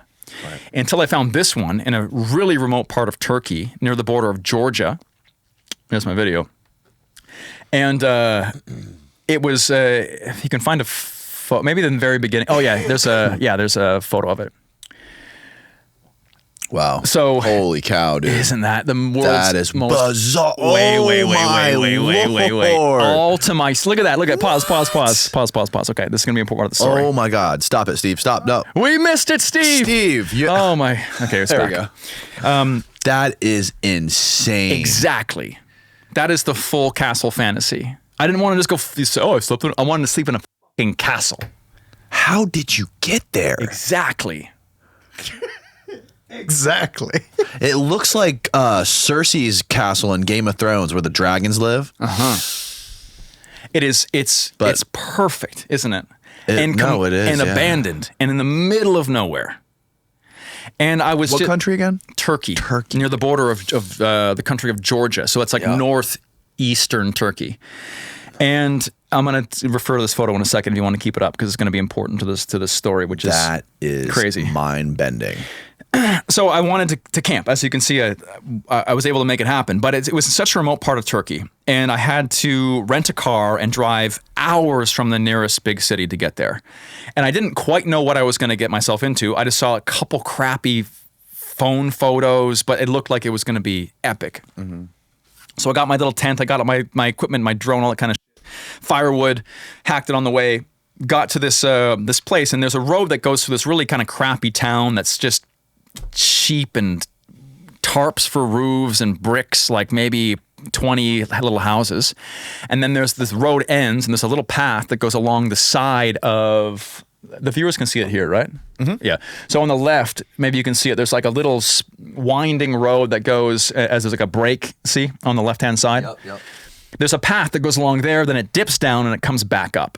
So I park my car. It's like maybe like a half-mile walk, maybe almost a mile to walk along this little edge, and then you dip down, you come back up. And along the way, you can see it. I'm stoked. I'm like, oh my God, it's perfect. It's perched up on this cliff, like a pinnacle in this valley, and I can't believe it's actually still here, and there's like nobody around. And so I get there and I climb up and I'm exploring this place and there's murder holes where they would have dropped, like oil down, and there's tunnels and like these walls, and I'm just having I'm a kid in a candy shop, man. Again, as a guy who grew up here in North America, we don't get to just explore a castle. There is no castles. And maybe you can go to Europe, but there's tickets and there's fences, and like I got to be a medieval king, When is this castle from? Do you know? This is where things get interesting, man, because it's a thousands. I don't remember. This is like 3 years ago. But basically, it's been rebuilt over the years. Because if you build a house and then you renovate it, how old is the house, right? I think the foundation, you can look it up, Satan's Castle. See if we'll find it. I think it was 500 BC. 500 BC. Can you find a Wikipedia on it? I want to read about this place. So then over the years, it was added to and expanded and things like that. So 500 BC is when it was from. But then again, if it was 500 BC, it wouldn't be still standing completely. So they would have, over time, would have restored it. Yeah. That is the coolest thing I've ever seen. Yeah, man. So epic campsite for sure, and didn't see a soul. So I was there exploring it. The sun was going down.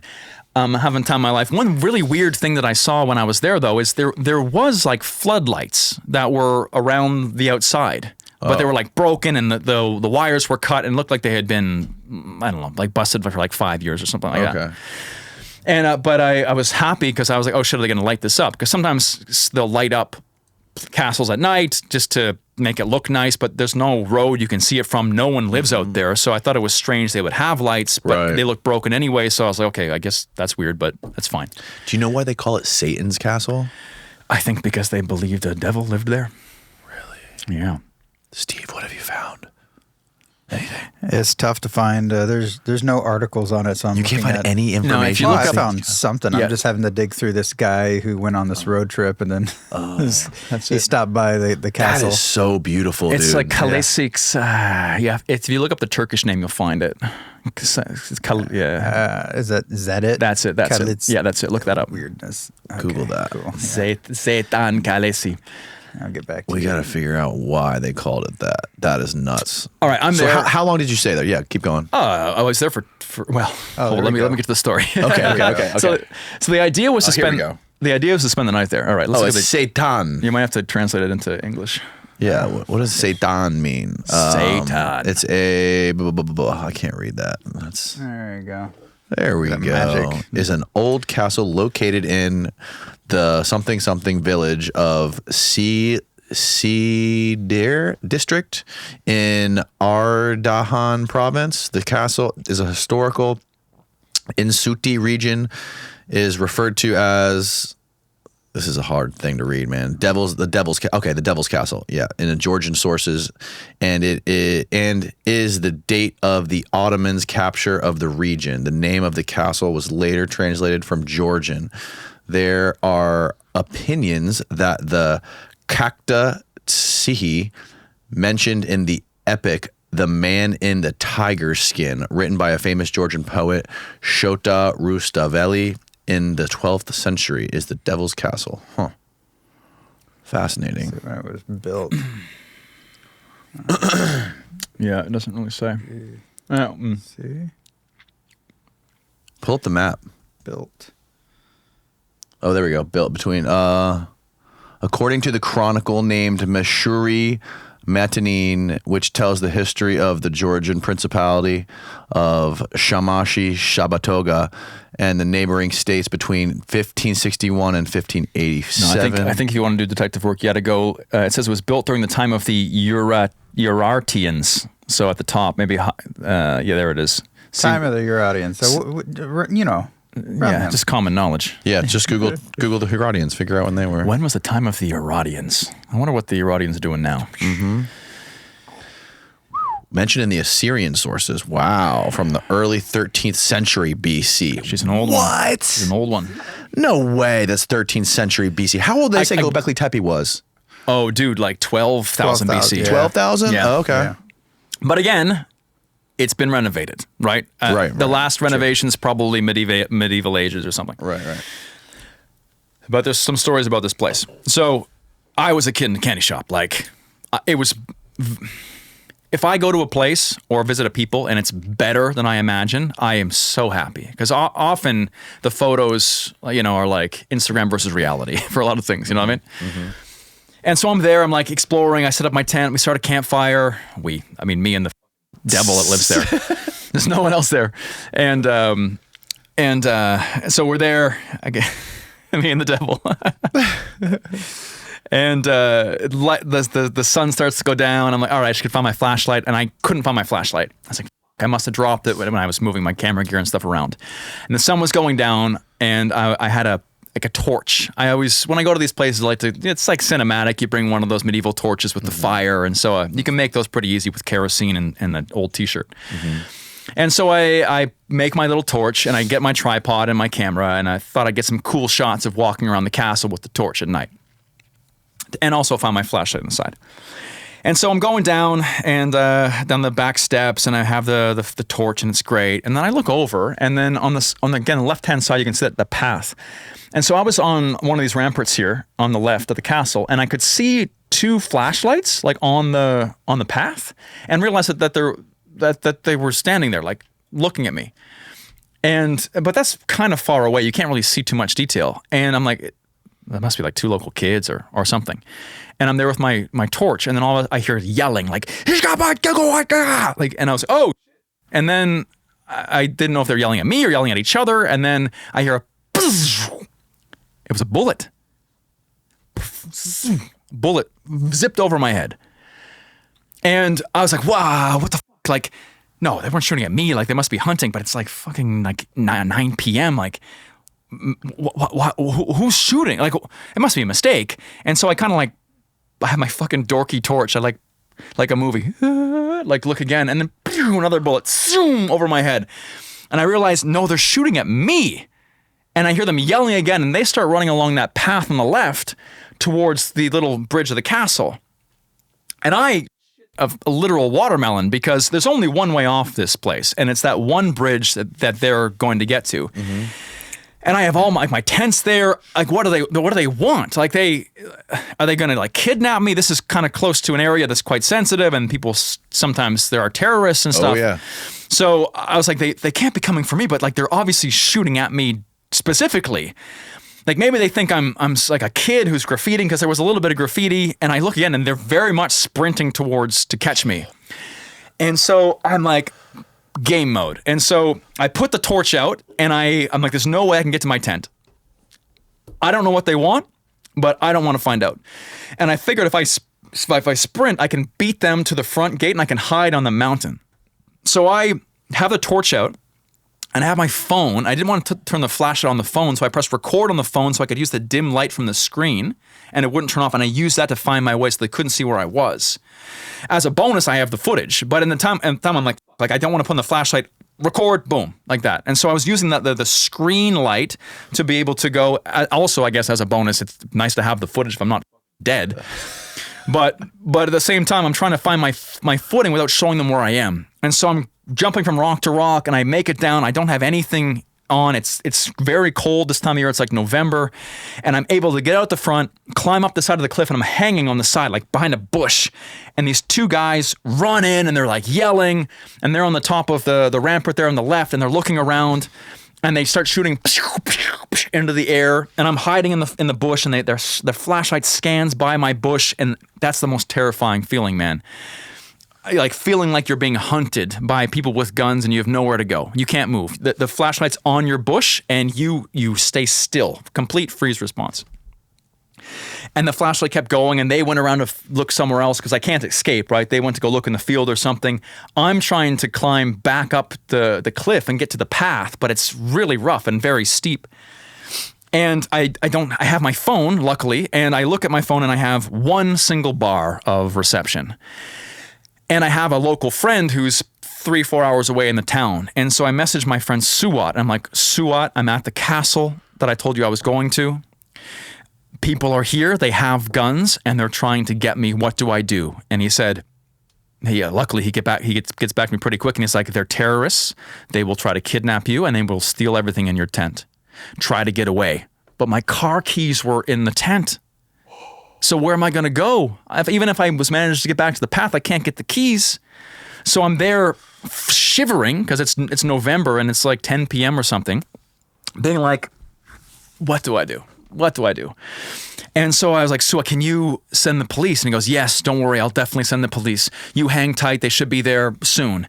And so I'm there shivering, and these guys are now realizing I'm not on the little peninsula thing here, on the rock field. So they're starting to spread their search out and coming back towards Still just two of them. No, yeah, two. I think actually there was three by that time, but there was, and they have their guns and they fire shots, they're yelling, and their search is expanding, which means I can't really go anywhere else.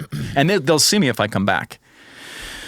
So I'm stuck, and I'm like, I can go up the top of that hill and I can try to sneak out, but I'm going to die of exposure, man. It's so cold. Like I'd have nothing. Really? Yeah, because it was too cold. And so I was like, I had to wait here for the police. So I'm waiting. And then luckily, after like 30 minutes, I get a call from my buddy Suat, and he goes, okay, the police are at your tent. It's good now. And I'm like, I didn't see anybody come. Like, they're not at my tent. And he goes, no, they're at your tent. He told me your tent is red, right? And I'm like, yeah, okay, you're sure? And he's like, yeah, they're at your tent. I'm like, Jesus Christ. I have no other options, right? I can't leave. I can't get my keys. My keys are in the tent. So my only option is to go back and see if the police are at my tent, even though there was 2 or 3 dudes with guns, right? And so I sheepishly come back, luckily find my flashlight on the path, get that, and I creep up the back to see who's at my tent, and it's the guys with the guns. But they're like, Mike! And I'm like, hi! And I realized that they were the police all along. And the story came together that when I came in with all my equipment, apparently some locals saw me and thought I was a treasure hunter, and that I was trying to steal the secret treasure of the princess that no one had been able to find at the castle. And so the locals reported me for being a terrorist and treasure hunter, called the military police, who came in with guns blazing. They saw the lights were cut. They assumed I cut the lights, and they just fucking went nuts. And so they're like, Mike, where were you? We were looking for you. And I was like, what the fuck? I was like, dude, how many times did you shoot at me? And they're like, oh, like 8 times. And I was like, why did you shoot? And we're conversing with Google Translate, basically. And they're like, why are you here? I'm like, I was just like making a YouTube video. And they're like, YouTube channel? I subscribe. What is channel? Oh my Lord. And so they're like, no, dude, you can't stay here because there's too many wolves and bears and they'll eat you alive, apparently. And so they literally, they brought me back to my rental car. They drove me in my rental car to the local hotel. Then we smoked cigarettes and drank what's that drink called? Like a local whiskey for the night until like 3 a.m. and then they left. Oh my God. And everything was totally fun. Oh. But like, why? It brings up so many questions. Why would just sneak up on me, man? Like, just sneak up and catch me. Hey, are you stealing the treasure? Oh no, you're a tourist. Like, why shoot so many times? Why? Oh God, it was just shoot first and ask questions later. Yeah. That's insane. So I didn't end up spending the night, man, but that's the closest you've come to death on any of your excursions. I mean, they wouldn't have shot me, I don't think, but it was close. But I could have they wouldn't have executed you, but they easily could have accidentally shot you. Or I could have fallen off the cliff climbing. Right, or exactly. I could have not had any reception and then fucking, I don't know what would happen. Dude, so do you bring any kind of weapons with you after that happened? No, I don't know. I think especially if you're by yourself in a remote place. Imagine the scenario. All right, so they see me, like they did. They shoot. I hide. They come in with their guns. I'm there with a machete saying, "Let's go, boys." Yeah, it's not gonna work, right? No. So that's it. It's like, and there's been a few crazy things happen like that, but it's always misunderstandings, man. It's never someone actively trying to cause harm. There's opportunistic people out there who will break into your car, steal your pickpocket you, try to steal your luggage from an airport. That's happened a bunch of times, but I've never had anybody come try and cause harm to me in a confrontational way. Right. Except for misunderstandings like this. In the most dangerous countries in the world, Turkmenistan, Venezuela, Pakistan, like Mauritania, all of these places, right, you know? Right. It seems like in all these crazy places that you can go, the most dangerous thing is human beings, right? Like, sure, there's deadly animals, there's diseases and, treacherous landscapes, but generally humans are probably the most dangerous thing you're going to encounter. And honestly, you do weird shit, you get weird results. So yeah. No shit. So is that all that stuff you were talking about? You filmed it with your iPhone and that's in this video? It's all there. Wow. So if you're on YouTube, just search solo camping in Satan's castle. Gone horribly wrong. And you're going to find out everything you just watched. That's insane, bro. So you made a couple videos about some shit you did in the Congo. Yeah. And there were some pretty crazy like rituals that these people would practice in the Congo. What were those about? Well, that was another situation where it's like do weird shit, get weird results. Because Congo doesn't. There's two Congos. The big one's called the Democratic Republic of Congo, right. And the reason why I went is because I love the jungle. I love it. And if you look on a map of the world, there's really 3 big green patches that are jungle that people don't generally go to. Central Amazon, Papua New Guinea, and deep Congo, central of Africa. And I wanted to try Congo. So I found a local contact. We worked for a month to get a tourist visa for this country. Again, not very common. Well, tourists do go to Congo, but they go to the east where there's the gorillas. There's a really cool volcano you can see there. There's tourism that happens in the east, but no one goes to central Congo. And so I had to pay like $300 for a tourist visa. It took us a while to figure it out. The idea was to go to Kinshasa, the capital, do a couple things there, big crazy city, and then go to the heart of the jungle. So Congo is the most corrupt place I've ever been in my life. I land after doing this whole visa dance, paying a lot of money for that, and I get to immigration, and I'm like, excuse me, here's my visa. And they look at it like, okay, yeah, sure, come with me. Go in the back room, bunch of guys with AK-47s, and they're like, you have to pay your tourist visa. And I'm like, I have it, it's here. And like, no, that's not it, you need another one. I'm like, no, I haven't. He's like, no, you need another one. Yeah. And so you're like, here we go. And so you shell out $300 more to get the same piece of paper. And then you're in Congo. So what I wanted to film in Kinshasa first was there was a couple things. Number one is there's people called sapeurs, the Society of Elegant People and Ambience Makers. These dudes who live in complete poverty spend all their money on fancy suits. So you have this guy living in a concrete hole wearing the brightest, most bedazzled orange suit with like a top hat and like alligator shoes, and they go out and they perform on the streets, and they're kind of like a mime meets like a catwalk kind of, and they block traffic and they dance, and it's really, really interesting. And also there's something called voodoo wrestling where it's like WWE meets Harry Potter meets witchcraft. Whoa! So they set up a ring in the middle of like a barrio, like a favela kind of, and they fight with magic spells. And so they'll be there and they'll like make someone trip, and then they'll pull a snake out of an umbrella and they'll like stick the snake on the person. And it's the most crazy thing ever. And how that night ended is there was is this it? Yeah. Catch Congolais, voodoo wrestling. Wow. Was that guy wearing a tutu? Probably, yeah. That's amazing. If you want to see some funny shit, you can go. Again, all the stuff's on my YouTube channel too. But how it ended, man, is there was a woman named Shakira who was the champion, and I watched her plunge a machete into a man's chest and eat his intestines. For real?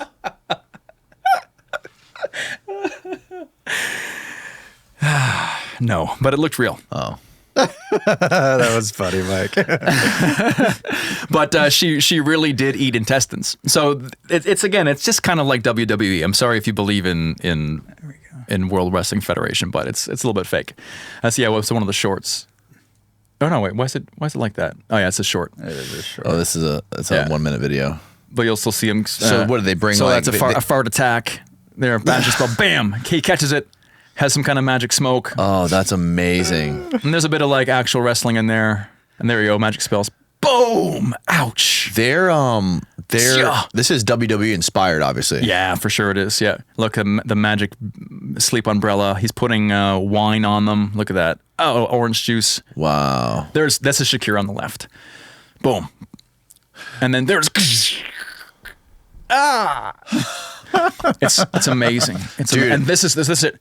So is it in the short? Yeah. So she sticks him with a machete. And then she eats his intestines. Oh, that's beautiful. Look at that. This is so much more entertaining That's than WWE. way better than WWE. YouTube did not like that one. Really? No. It got age restricted. But it's so bizarre how they love people in those remote parts of the world are such big WWE fans. I met a guy, I met an Uber driver or a taxi driver in New Orleans a few years ago. And it was I went there for WrestleMania, and he was telling me a story about when he was a kid, when he was like 8 years old. He grew up in Zimbabwe. And he said when WrestleMania would come on, him and his friends would walk like 12 hours to where they knew there was a TV. And they would go watch WrestleMania. Yeah. Like they would talk about Hulk Hogan and Macho Man. These guys, they were like super obsessed with this stuff. I think probably because it's real life superheroes. That's what it is, right? Yeah. Because you got Spider-Man, you got Batman, but there's no real Spider-Man and Batman. Right. But there is a real Hulk Hogan and Undertaker, and they do some pretty magical type shit. Not as magical as like voodoo wrestling, but yeah, man, it's very performative, and there's obviously like, you know, drama involved in it in this theater, but it's still pretty fucking brutal. I mean, Hulk Hogan's had like 12 back surgeries and like 14 hip replacements. They really f***ed themselves up. Yeah. So these guys are doing a more traditional wrestling. But there's a fight, I think, right after this one that's a bit, they got, boom! Again, you're right. That shit hurts. That fucking hurts. Look, doing the push-ups, man. I love the costumes, too. It's just so perfect. Hulk Hogan. His name was Ninja. Oh, that's amazing. This one is also was more standard. So there's like this catch Congolais, which I think is what this is, which is more standard. And then there's like catch fetiche, which is the more magical spells. But we organize, like talking about how like this neo-colonialist shit that I hear sometimes, like we organize this whole event. So we paid for this entire event for the whole community. Really? And with that, I was able to film inside and everything like that. But to be able to, this is a good one. Yeah. And they like everyone was just, there was a whole parade to get there. But it's just so fun to come in and like make a big fun thing and just have, look at all those people, dude. And we can all just have fun together, and we, and with that I can get in the ring, I can get the good angles, and that's all good. But like just being able to create that like vibe, Yeah, dude. That's so bizarre. So the guys in the orange will start fighting with spells here in a second. It's a father and son. There it is, boom. That's fun. Isn't that great? It was so fun to watch. And then you'll see in a second she leaves the ring and she is so full zombie mode. It's like you can't communicate with her. And then how this video ends is that after she goes through the crowd, my local contact comes to me and says, "We have to leave now. Things are going to get bad." And so I'm like, I don't know what that means, but let's get out of here. Really? Yeah, that's what he told me. Yeah. So she's really eating those things. That's wild, dude. Yeah. It's just a bit weird sometimes because the stories sound so crazy, but there's like, it's there, No, I mean, that's like that you find out about it in a horror movie or like some sort of crazy Stephen King novel. Yeah. How often do you go out and do this shit? Originally, how YouTube used to work was that you vlog, you have a camera, you record, you do your day thing, you might find something interesting, and posting often was something that I used to do. Like there was a point where I did 2 a week, I think, of this style video? No. How did you start? Like vlogging. Oh, really? Well, how I started in the beginning was making these applications for travel competitions. There was this era of like 5 years where every travel company was trying to make a travel video competition. The first one was the Tourism Board of somewhere in Australia, Queensland, where it was the first ever like video best job in the world competition where you could submit a video saying, "Hi, I'm so-and-so, I love to travel." And if you won, you'd get the best job ever, or best job in the world, I forget what it was called. And you'd have a job exploring Australia for a summer. And it got like 100,000 applicants or something from around the world. And I just coasted on that. I submitted all of these different videos to these competitions. But then it got into vlogging, and now answering your question, with this shit. Go on? Yeah. With this shit, it's like, it takes a lot of planning, man. Like I told you with the Congo wrestling, it takes a while to figure that out. Yeah. And with that, you can tell a better story. And ultimately, what I want to do is tell better stories. I want to have the real authentic thing. And there is definitely a point where you can find real authentic stuff and just show up, and that's great, but not always when you got a crew. Like I have a videographer now, I've got editors, I got all this stuff. It's like a lot of, you gotta make sure you deliver. You can't just have a fun trip. You have to be able to get what you need. It's work, yeah. Yeah, and continuing that Congo story, one thing I've always realized is some of the best stories that I've ever told are the ones that you could never plan, right? Yes, yeah. And so after the voodoo wrestling and seeing Shakira the man-eater disembowel a man, we headed off to the jungle. And there was a city called Bwende, which was as close to the middle of the green heart of Congo as we could go. And then from there, my local contact, a guy named Obed, had spoken to people in this town who had told him about this tribe where there was this big woman matriarch, apparently this like 6 foot, 7 foot woman, obese woman, with a bunch of these little naked male subordinates. And it was a tribe and they'd have never seen tourists before. And they had made this decision to allow us to go and some kind of special deal we had done. And so, like, for me, I was like, that sounds amazing. You know, imagine like in the middle of the Congo jungle, some giant woman and a bunch of naked males just like carrying her around or whatever they did. But we had no plan. Like, we had heard a rumor, right? Mm-hmm. And so we ended up going to this small town in the middle of Congo called Bwende. Landed there. There's only one flight a week. Arrived to the village, and immediately upon arrival, we had to deal with all of the payment bullshit for whatever bullshit they could ever come up with. And we had heard the governor was informed that we had arrived, and we had to see him immediately, which is normal. You go to any place in the world that's weird, you meet the local tribe leader, the local government, you tell them what they're doing, because why are you here, right? So we go roll up to this big kind of flat house in the middle of town. Walk up the steps, enter inside, and there's this giant man sitting on the couch watching TV, looking really pissed off. And as we walk in, he doesn't even look at us. He beckons towards the couch. And so me and my guide sit down, and then my guide begins to speak, and he interrupts him, and he's like, "Why are you here in my village?" And then my guide begins to speak again, and as he does, the governor turns up the television louder as my guide starts to explain, "Hi, we're here. I'm with a foreigner. He's Canadian. He likes filming. He makes like small films, like television films. We're trying to make it relatable to him. There's no Wi-Fi there, and he wants to see the jungle and the people here around the jungle. And he's like, why does he want to come here in my jungle?" And I start to jump in. I'm like, well, I find the people here very interesting, and I have a biology degree, and I love the jungle. And he goes, well, you have forests and you have people in your country, so why come here? And I'm like, well, no, it's different. And he goes, we are not that different. Your forest and my forest, and your people and my people. And I'm like, fuck, like this is not, negotiations aren't going well. And he starts to explain, he's like, listen, people come here all the time. He's like, listen, people come here and they want to exploit my jungle. They want to mine in my ground. They want to cut my trees. Anybody with white skin is bad. And you have to remember that Congo, Democratic Republic of Congo, has a nickname called the Heart of Darkness. It's called the Heart of Darkness because around 1900 something, a guy named King Leopold II from Belgium came down and made this whole rubber operation.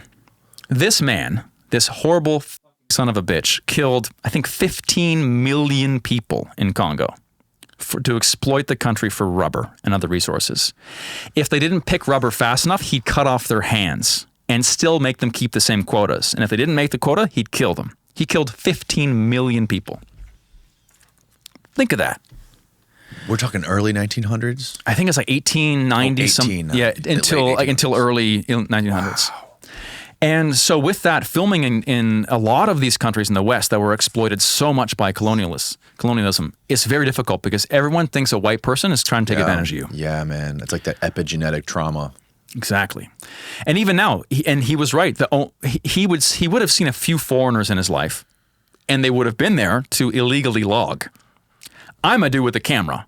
I just want to take photos of the jungle and meet this giant woman with her little crew. And so we're here, and he does not trust us at all. And so he's like, he doesn't trust it at all. And he looks at my camera because I have my camera on my hip, and he goes, "How do I know that's not a GPS device?" Because he'd never seen a camera like that before. And I'm like, "No, it's a camera." He goes, "No, how do I know? How do I know it does not give GPS so you can send GPS to people to mine in my land?" I can't prove to this man what this thing can do. He's never seen it before. Right. And honestly, it probably does do GPS if it's a camera, you know what I mean? And we could not convince this man at all about anything. And so he said, okay, I will think about it. I will consult with my committee and I will let you know tomorrow. And so we're like, and I can't, there's no internet there, right? So or not that he had. And so I couldn't pull up anything to show him like, look, I've got a YouTube, he doesn't know what a YouTube channel is. Like, how am I going to explain to him I'm not tagging the location of some ancient hardwood to log? So we go back to our little shack of a hotel and we sit. And then his security guard comes over late at night, like around 9, 10 p.m. And their power goes out, generators go out, people sleep, like kind of stuff, right? So it's weird to see people that late. He comes over and he speaks a bit of English. At this point, we're speaking in French mostly. And he explains, listen, the governor didn't meet with the council. He's not going to let you pass. He's going to keep you here. And he's going to make you leave on the next plane out because he's not going to let you continue in the jungle. Next plane, it's a week. So we're not going to sit in a hotel for a week. And so he's like, he's like, listen, I was able to find some internet, like dial up or something somewhere. And I can see like you do photography. You should tomorrow morning get 2 local men on motorcycles and leave the city early before he can catch you to go to the border of the state. And once you're out of the state, then he has no power. And so we thanked this guy because we would have been trapped otherwise. And so the next morning early, we get 2 local guys on motorbikes. We load up supplies because it's like 4 days to the next village where we can actually get any kind of civilization, and we head off into the jungle because we would have been trapped there. And he wouldn't have imprisoned us necessarily, but we would have been locked. We would have been monitored and not allowed to leave. So me, Obed, and 2 local guys take off on motorbikes first thing in the morning after getting supplies into the fucking Congo on the shitty little dirt path with a vague idea by asking some people the direction to go to find the next village outside of the state where we can kind of reassess the plan. And so we take off and we're zipping along. I had trusted my guide Obed to get us enough food for the way. He ended up getting, for 4 guys, 2 packs of spaghetti, a can of sardines, and like that was it. And so we ate all that on the first day, and there's no more food left. No. And so we'd eaten all our spaghetti. Slept on the side of the road with a little like local village. It wasn't a tribe, but it was like people living very traditionally. Mm-hmm. And then continue the next day until we find someone selling an alligator on the side of the road, like one that was probably 3-4 feet. And I didn't know why or what, but he was there. He had an alligator in his hands, and he, my guide, my driver, stops. And so there's 4 of us stop by this alligator, and my driver's like, "Oh, like this is dinner," and there's a 4-foot alligator, and I'm like, "This is dinner." He goes, "Yeah, we'll eat that tonight." And so the guy takes a machete, the guy who has the alligator, the crocodile, whatever it was, cracks in the head a few times. We tie it up to the back of the bike, and we continue. So then there's like a hilarious video of this overloaded motorcycle with a dangling alligator in the back as we're going through these dusty roads. There's a Congo River, one of the most powerful rivers in the world, that goes through this part of the country too. And apparently we had forgotten it was wet season or something, and it had flooded the path. So I double checked with my driver, like, what do we do? And he goes, "Oh, we can drive through." And I don't own a bike. I haven't driven that many bikes. I just assumed that you couldn't drive a motorcycle through water for very long. My driver said, "Don't worry, it's fine." So we plow through this flooded part of the trail, and the bike gets flooded completely and stops, and it's sunset. And we're in the middle of nowhere in the Congo jungle with no motorcycles and a dead alligator dangling off the back. Is this it? Yeah. Dangling off the back of the motorcycle. Dude. And so we don't have like there we are. We don't have a tent or anything. So insane, man. It's also beautiful. It's beautifully insane is what it is. Yeah. So this is like, they had tried to build a bridge or something. Mm-hmm. Cows in the road. That's my guide. We're like, what the fuck's going on? This is our bridge. Is it going to hold the bikes? We don't know. So this is before it got flooded, though? Yeah, and very soon we'll get flooded. So we're continuing. This is before the alligator as well. And I guess it's probably a crocodile. And we continue, and we do have tents, sorry. And that's people illegally, yeah, this is it. So this is people illegally logging. Yeah. Oh, shit. And it was a Chinese guy. So logging is not permitted there? I think that, so this is the road getting flooded now. It is and it isn't. It's like you pay enough money, you can do anything you want. So I think people get bribes or whatever it is. Right. Bikes get flooded. Oh my God, dude. Oh no. And we get stuck.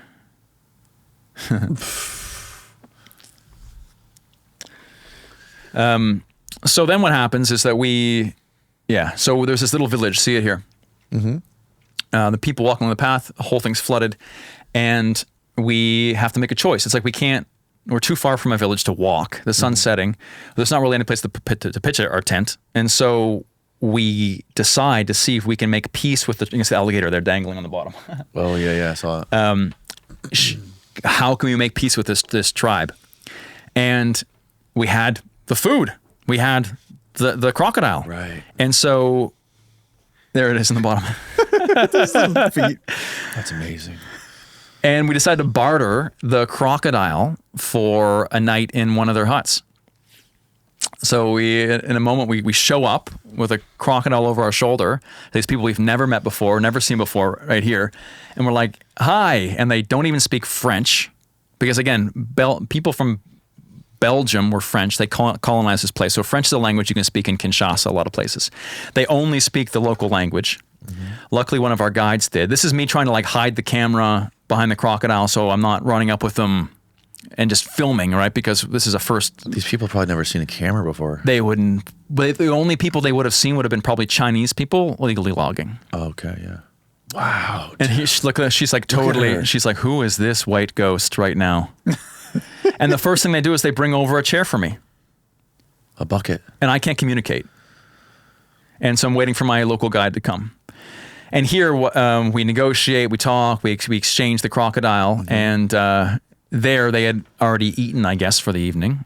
So we have the crocodile the next day for breakfast. Wow. And this night there's a really beautiful scene of them having a dance, singing and kind of celebrating that we were there. They bring a pangolin over too. Do you know what a pangolin is? I've seen them, yeah. Really, really endangered animal. They had caught it. They wanted to show me. Yeah, you can see it. This is them cutting up for that thing. Yeah, the pangolin. That thing's crazy looking, it's a pangolin because they're very endangered. It's dead? Yeah, they had just killed it. Did y'all eat it? I didn't see what happened to it. It probably would have went to the family. So here I explain that they're very endangered. The Chinese grind up the scales and they use it for Chinese medicine. But look at that incredible creature. Yeah, the Chinese, they use a lot of like a lot of weird pieces of animals for medicines. Yeah. And like I think they use like the tusks of the elephant for like Viagra. Yeah, like boner pills, man. Yeah. But like if that works. And we sing and we dance, and the next morning we have crocodile for breakfast, which is great.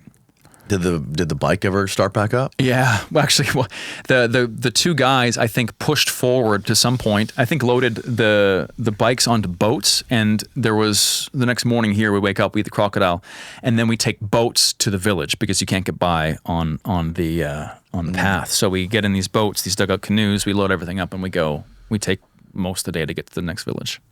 Wow. And then in the next village. We ended up sleeping in the tent. It's a different video, but we get there super late, and I pitch a tent, and from there what happens? I wake up the next morning, and there's all these people waiting outside. So here they're fishing in a very weird way. So they have like a stick, and they put a dead fish on the end of the stick, and they're trying to get catfish, I think. And oh wow, yeah, and so it's like an automatic fishing rod. They keep it there all day, and then they. But this is something you couldn't plan. Like this is not part of the plan at all. But make lemonade. That's so wild, man. Make lemonade, you know. And the sequel is what I'm showing here now, which is hunting with a tribe in Congo where they, this is the next video. It's a green mamba that attacked us. Is that thing poisonous? Dude, it'll kill you in an hour. Really? Yeah. And we end up eating it, which is the next video. Wow, dude. But yeah, it's so funny. The next day and in the next video is we camp that night. We wake up the next morning and I just hear like a ruckus outside. And so, because we arrived late in the dark, and I open my tent and there's like 50 people all gathered around seeing who's inside the tent because they'd never seen a tent before. Yeah. Probably never seen a white guy before. Mm-hmm. And there's a woman there grinding some kind of paste from a bark to put on my skin because she knew my white skin wouldn't handle the sun. And so I wake up and they put the sunscreen on my face. And then we spend 2 days hunting in the forest. And then one of those days, we were out there walking through a river, and all of a sudden, like, one of the guys freaks out, jumps back, and this green mamba, this 6 foot, 7 foot snake, sprints out of a hole in the side and comes right at me. And the guy bangs it on the head with a machete. It goes off into the jungle. They chase it, and then they catch it and they cut it up. But a green mamba, like mambas, there's black mambas, there's green mambas. They're the most aggressive and one of the most venomous snakes on the planet. They have a neurotoxin. So if that bites you, it stops your heart from beating. It stops your diaphragm from moving your lungs, like you're dead meat. And we're so remote. It's a lethal dose every single time. Do you when you spend like weeks and months out there in these remote places with no technology, no cell service, do you get the sense of, other people have described this, where like other senses in the body sort of like open up, right? Like when you're in the jungle around all these insects and all these beating hearts all around you, like what you just described with the mamba jumping out, do you have like a higher sense of perception for like defending yourself against other animals, or like your hearing or your vision? Do you notice anything like that? Any more like sensory perception? Well, part of the reason why I like this job is because it makes you aware. Because if you're always searching for a story or you're always looking for a shot, whether it be a face or a caterpillar or a cool flower or whatever it is, or a monkey in a tree, you're always aware when you're making videos or photography, you know, because you're always looking for a cool thing to shoot. And so what amplifies that even more is hanging out with guys like this who are like, oh, hey, look, the ants are moving. That means it's going to rain in the next hour. And then 45 minutes later, it rains because the ants do this at a certain time. Crazy, dude. Ancient knowledge that we've all lost, man. Yeah. And like even knowing what medicines to use, what plants counteract other plants, and how there's like a poison ivy, and beside a poison ivy, there's always some kind of other plant you can rub on the poison ivy. And it's just incredible to be able to do that. Yeah, everything you need is out there. It's incredible. It really is, yeah. And those moments are special, man, because you're just people doing what people do, and it's nice to be able to communicate in charades and just joke around, and they're still doing fart jokes and all kinds of stuff. They actually smoked a lot of pot too, those guys. Really? Yeah. They had a homemade bong made out of bamboo. And so we smoked a bunch of pot. And you said, I think you said it on Mark's podcast. Shout out to Mark. He's awesome. Yeah. Mark Gagnon. You mentioned on his podcast that at all the I think you said you've been to like 90 something countries, right? Yeah. You said that the one thing that you found in common between all these countries was singing, dancing, and drugs. Yeah. I want some. That's interesting. Singing and dancing for sure, which is just storytelling. Like, think about this. You are one tribe visiting another tribe, and you don't speak the language. How can you communicate who you are, where you're from, what your values are, what your tribe stands for? If you can't communicate, you dance. And you sing, and you show the struggles of your people. You show your courting rituals. You show all of that. And so song and dance is an international language. Dance especially, right? Because it doesn't matter where you go. If you can express yourself, you can communicate, right? And you can see someone's intentions about how they dance, right? If you're there jabbing spears, or if you're... And so that language is international for sure, and it's just storytelling. It's and that's why I think why we still remember at least I still remember the lyrics to Britney Spears. Hit me, baby, one more time. Not because I wanted to listen to Britney Spears. I was force-fed it for most of my childhood. Right. But the human mind is designed to keep information in the form of song because it's the most perfect time capsule, right? A floppy disk out in the hallway, there's like iPods and shit, or like hard disks like back there. That rusts and falls away. But a song, and because our brains are made to understand songs and remember songs, that's the perfect time capsule for information and rites of passage and what God is and how you should be. That's why we all love music, even in the modern world, and why we can listen to songs or like marketing jingles, and still remember them so long after we've heard them. It's because our brain's wired for that. Yeah. Yeah, there's definitely something magical about it. And so you said also that you're a free diver. You're a diver. Yeah. You spend a lot of time around the ocean. Yeah, man. I've got probably close to 1,000 scuba dives, and I do a lot of free diving now too. Yeah. Yeah, I started scuba diving when I was really young, but then I soon got into I strictly free dove. I love that you got into free diving. Tell me why you like it. I like free diving because there is number one, there's way less chance of you getting f***ed up with like the bends. It's so complicated with all the gear. I've almost died many times scuba diving because I've done a lot of stuff like filmmaking underwater in like the Cayman Islands and in the Caribbean. And when you're filming, you're focusing on getting the shot and you're not paying attention to your gauges. Right. Like one time I was diving the Cayman Wall, and the Grand Cayman Wall, which goes from like 100 feet to like over 1,000 feet in like an instant. Yeah. And we were in a cave or whatever, and I sucked my oxygen tank dry.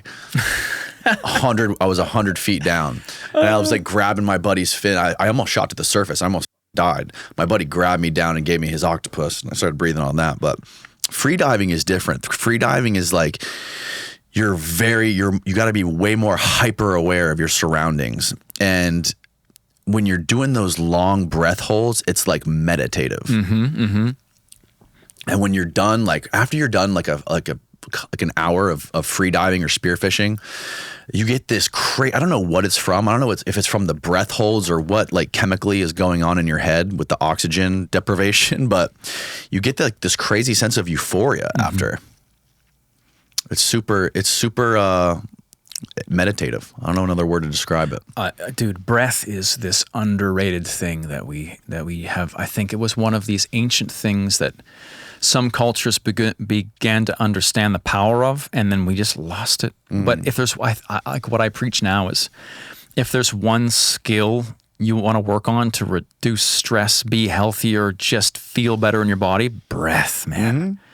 Because all the time we're always breathing, and even like doing anything nervous, like even before this podcast, it's not my first rodeo, but still, like if you feel energy, right? And if you just breathe into that, oh my God, you can alchemize any feeling in your body into anything, right? But if you just get caught in that fight or flight breath, doesn't matter if it's asking a girl out or at work or doing something like skydiving or some kind of public speaking. If you don't control your breath, you don't control your actions or your emotions. Yeah, 100%, man. And freediving, I respect you a lot for that, because I would say it's one of the most difficult skills to learn, because it puts you in direct conflict with your fear response. It puts your brain against your body against your mind. Because when you first learn to hold your breath, then that feeling of, oh my God, I need to breathe, right? And how the convulsions start to happen, literally you have a physical response. That's a scary feeling, man. And especially if you've never dealt with your panic response before, your panic response will come in because you're essentially suffocating yourself. Yeah. We used to free dive through these caves, these grottos in Cayman, where you could it wasn't that deep. The bottom was probably maybe 50 feet. And these caves, you could swim into these caves. You could do like these crazy swim throughs, right? Where you could swim through it. It would be like beautiful, like sand on the bottom, and then just like caverns above you. And then you could see the light shafts, right? Where you could escape. And there was one of the last times I did one of those swim throughs was when me and my buddy were doing it. And I went down like maybe 30 seconds after him, and I was behind him. he got to the exit, and I was like done. I was like, I got to get to the surface, and he was going up the exit super slow, just like taking his time. And I was like, there's no way I can wait for him. So I just darted, kept going, looking for an exit, couldn't find an exit. Ugh. My life's flashing before my eyes. Yeah. I finally find that little light shaft, and bro, my head barely fit through it. I was like squeezing myself through this hole out of this cave, and I was like scraping my whole torso trying to get out of it, dude. It was the most terrifying thing. But you know, free diving, it's super dangerous, and people get fucked up, shallow water blackout all the time. I know a lot of people around here in Florida, you know, we're surrounded by water, so there's a lot of, you know, spear fishermen and free divers I hang out with around here, and yeah, it's just like part of life being in Florida, man. Yeah. My buddy Manny, he's been on the podcast before. He makes these tridents, and he free dives, and he used to get gators with these things.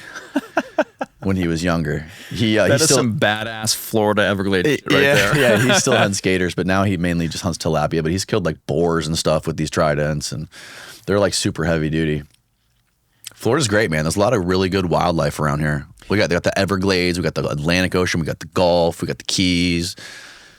There's I think Florida is shit on too much, man. Every time I've come here, I've seen some awesome shit. Like, one of the coolest things I did is there's a place called Neptune Memorial Reef. Heard of it?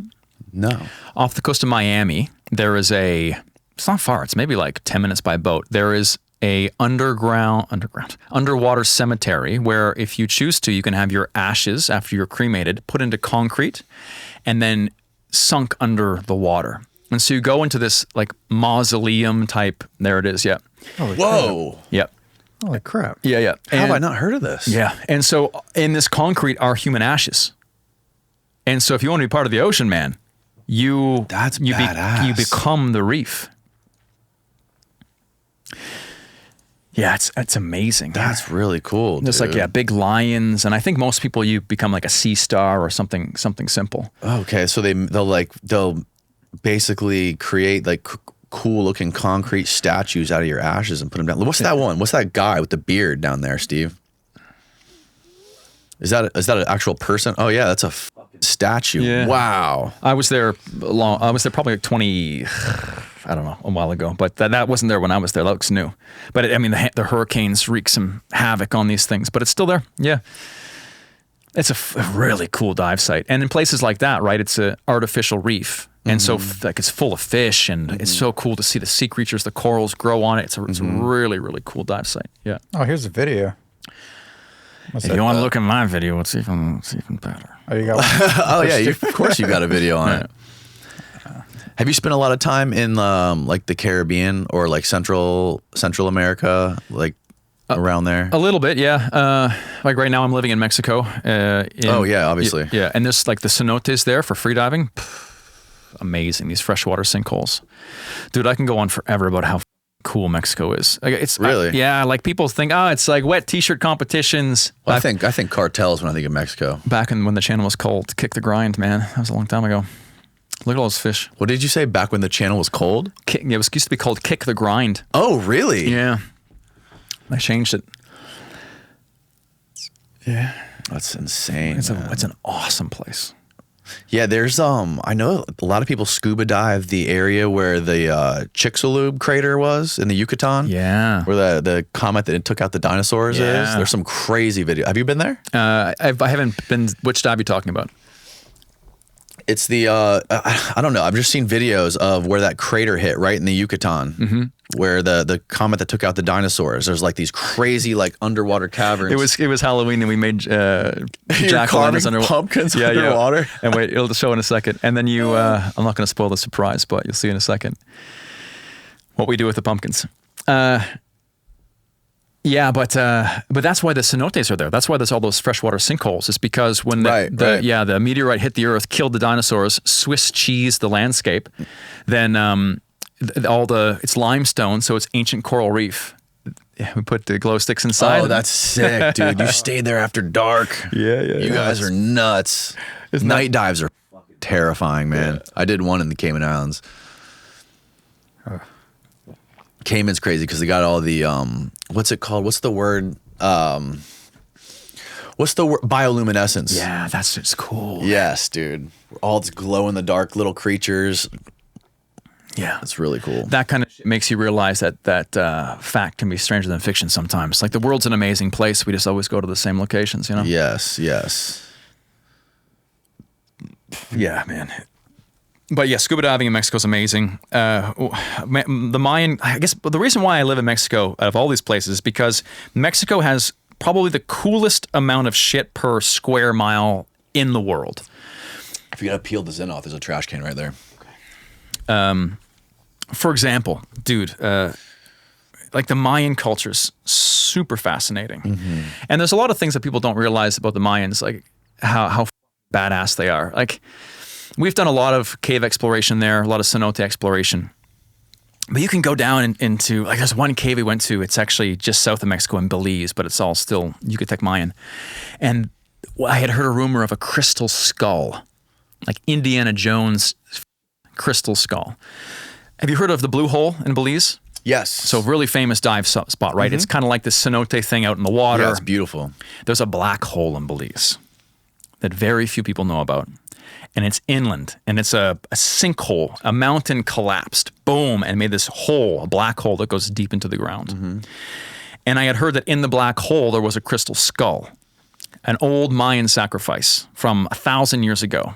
And they had cut off the head, and they had put it there, and it stayed there ever since. And because of the limestone, it mineralized into a crystal. Wow. So we did an expedition like a year ago or something, where we had to rappel down into this black hole. We had to set up a camp, sleep there in hammocks in this sinkhole, which was badass in itself.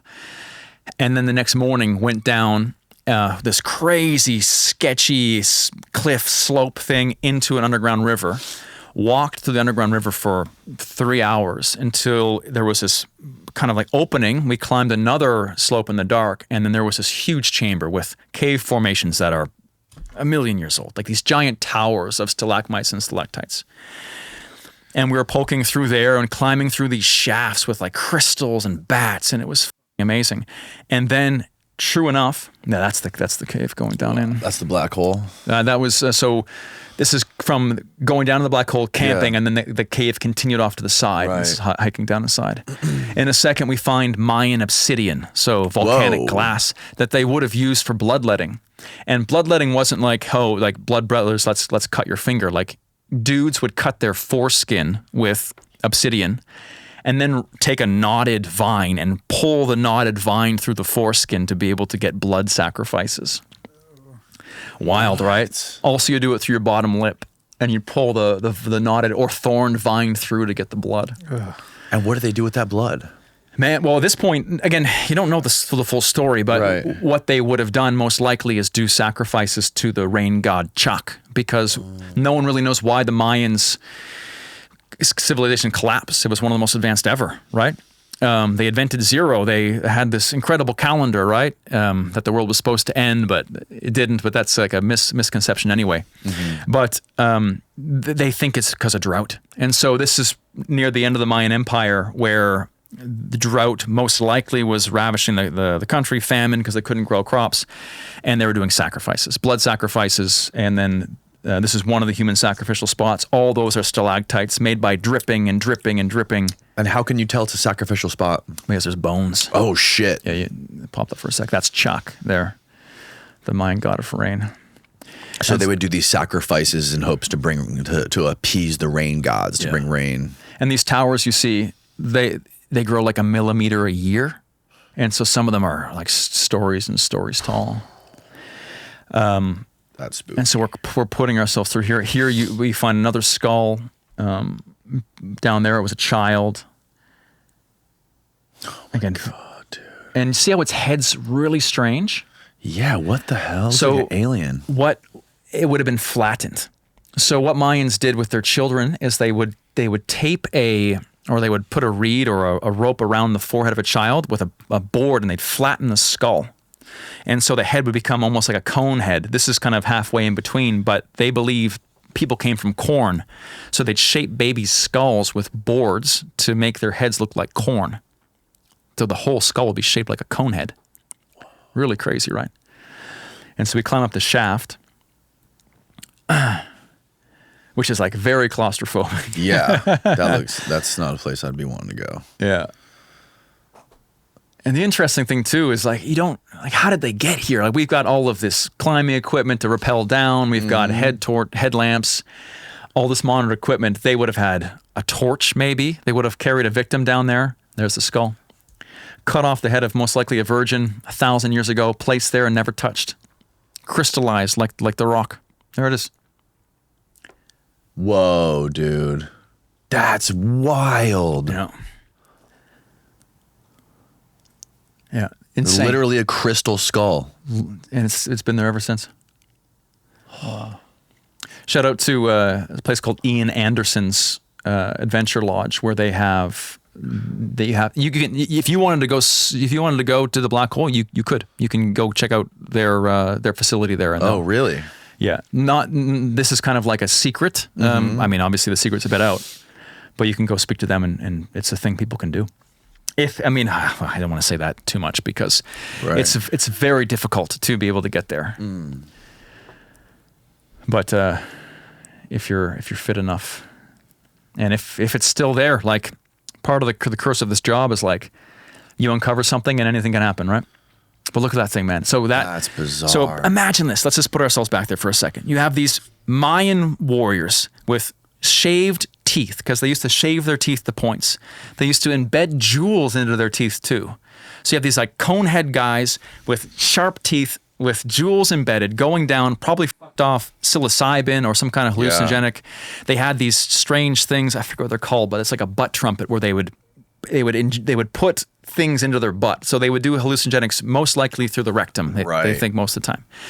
And they'd bring down these people who were probably also tripping. They could have been... How do we know they did that like that? Because there's still a lot of imagery. Like there's like codices, like a codex that are still, you can still see them. So there's still images of what they used to do that you can see. I mean, not like cave paintings, but some of the old books still exist. Wow. And they would have cut off a head from somebody who was also probably tripping. Right. And then leave it there. And then 1,000 years later, you got a crystal skull, man. And one really interesting thing happened around my life then is I had my first really powerful ayahuasca trip. Shortly after that, a few weeks after that. And I took way too much. Where? In Mexico. There was a shaman that had come up from Peru who had a particularly potent kind of ayahuasca called sky ayahuasca. Sky ayahuasca. And I've got a guide, a good friend of mine named Arturo in Mexico, and it was one of his contacts that he had worked with many times with a lot of different things, medicines. And so I had this rare opportunity to work with this shaman who had this crazy ayahuasca, and I'm Mr. Fearless and Far, bro. You know, like I've looked under face your fears. Exactly. I've looked under the bed. I've seen the monsters. I've tackled my fear of public speaking, of heights, of all this shit. So I'm like, I know my childhood wounds. So I thought, and didn't think there was too much that could make me have a bad trip. And I've been able to talk myself out of other bad trips I've had before too. So I went in arrogant, man, and that's not a good spot to be in with hallucinogenics. So, do you want the abbreviated story or the long story? The long story. All right. We got time. All right. So basically, we go to this spot in the jungle in Mexico. There's a group of 15 of us or so, and sun is set. We're sitting around a circle. We have our shaman there, and he's pouring this ayahuasca. It's in a little shot glass, like an ounce, probably like 2 ounces. And he's got a candle in the middle and a bunch of people that I haven't met, just randoms from all over Mexico. And it was so interesting. He cracks open this bottle that he has the ayahuasca in, and he starts saying a prayer to it. So he blows on it and says some prayers. Mm-hmm. Immediately, the wind kicks up. And I'm like, what the like, I travel the world trying to find ghosts and demons and unicorns and devils, and like I'm so down for that, but I have a bit of a scientific mind, so I want to see proof. I can't explain that. Coincidence maybe, but seems like a little bit too much of a coincidence. And he blows on it, the wind picks up. He doesn't even bat an eye. It's like that's what normally happens apparently. I don't know. He reaches over his candle, starts pouring it in the glasses. It looks like a giant tarantula, the silhouette of his hand on the ceiling of this yurt. And he pours everyone a glass. And so I take my shot and everyone goes around. It tastes like the clippings from under a lawnmower, like gasoline and like plants, and almost like you scraped it from the bottom. And then the funny thing about these ceremonies is that they happen in the dark, right? If you've done psilocybin before, acid, whatever it is, like generally it's in the day, right? And if you have mushrooms, for example, you can go to a dark place, but you can kind of change the channel by focusing on something else. In ayahuasca, you're in the dark, essentially by yourself the whole time. There's people around, but it's not a shared experience. It's a very much individual experience. So he blows out the candle and it's dark. 20 minutes goes by, nothing. 25 minutes, nothing. About 30 minutes, I'm not seeing anything, but I hear this like the most ominous, like I'm going to vomit my guts out burp I've ever heard. And that's a very common thing. So all of a sudden people start popping off and it's like puking everywhere. And then they have instruments and they're like, yeah, the medicine is good. Let it, relax. And they're singing songs in Spanish and different languages. And I'm there. I'm like, well, I'm not feeling anything. Right. So I'm sitting and I'm sitting and I'm sitting. And then about another 20 minutes goes by. He flicks on the candle again. And it's like a zombie apocalypse. It's like one guy standing up looking at the sky, people in like puke laying on the ground. And I'm like I'm not feeling anything. And there's me and one other guy who are just looking like shit. We missed the experience. The shaman invites us up for more. So we go and take a second shot. Me and this guy. Candle goes back out. Sit there, and then I start to see some visuals. So, and there's feelings kind of bubbling up, joy, fear, all these things, but like breathing through, always breathing, right? Breathing through these feelings.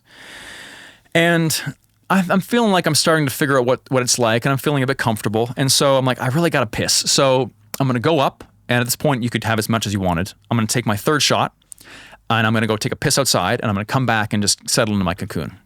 So I go up, take my third shot, wander out the door, and into the jungle, and I start taking a piss. And then like the visuals are starting to happen. I see like mandalas, patterns, like zigzags, purple, orange, colors like that. I'm like, all right, I got to piss. But like now it's starting to kick in, and I'm like, no piss is coming out. So I'm there. I'm like, let's go.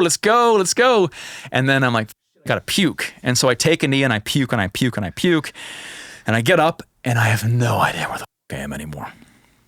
Just lost in patterns. I look around. I can't see the front door anymore. I'm like, oh, fuck. And so I know like I went this way and I see like a black thing. I assume is the door. I walk towards it. It's just patterns. And I can't make it. The pattern goes away. I close my eyes. And it looks the same. I open my eyes. I think I can't open my eyes, but the reality is I can't tell anymore. And I look down and I see this pile of like wriggling leaves or snakes or something. And I'm like, that's probably not snakes. And I just like lay down and I have a little blanket and I lay there like a little toddler with my little bum out of my blanket, just like, because I'm out in the jungle. And I'm there and I'm having this, like, my heart starts racing. And it's patterns, but I can still kind of like cling on to reality. And then my world starts to rumble. And everything starts to like shake in my vision. And I feel like the world, these patterns just start like ripping open, like this. And I feel this absolutely all-encompassing panic. Fear doesn't even do the word justice, like terror, like pure primordial pond scum creationary terror of just, I am now lost. I am on a speeding train holding on by a pinky and I have no idea where this train's going. And with the opening of the world, I'm there and I feel this presence of something, but this something can see everything, like see through me and everything, every cell in my body I can see inside. And I feel like it's almost like this feeling of, let's say the whole world was watching you shit or something, like this feeling of being so vulnerable, like everything can see you. There's violated. Nothing you can hide, like a violating intention, a violating view of your entire, everything you've done, everything that's been, it sees everything. And then as my heart's pounding and racing and pounding and racing, I feel like what it's doing is it's showing me what the world is, what the universe is. That what I'm seeing, this white light and these patterns exploding everywhere, like this is what the universe is made of. And the terror is coming from that this thing is showing me the minutia of existence, and I have no idea what the fuck I'm looking at. It's like an earthworm being shown the schematics of a rocket ship. The earthworm can't even understand what paper is, let alone how to fucking get to space. Like, I have no idea. And so in that, I feel like my heart's like starting to beat right now because I'm going back there. But in all of that, it's like this presence is like, oh, so you wanted to see behind the curtain, eh? Like, this is what you wanted to do?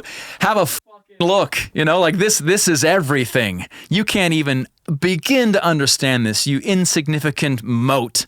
You are an atom in a grain of sand on an infinite beach. You don't even have the right to look, but here it is. Congratulations, you got what you wanted. And it was horrifying. The same way if you'd never seen inside a human body and someone just tore open a human body in front of you, you'd be like, what the f-? But you have to admit, it's a little bit fascinating. Like your bloody heart pumping, your intestines, the lungs, like it's an amazing creation, these meat suits we have. But it was that kind of feeling where you wouldn't even know how it worked.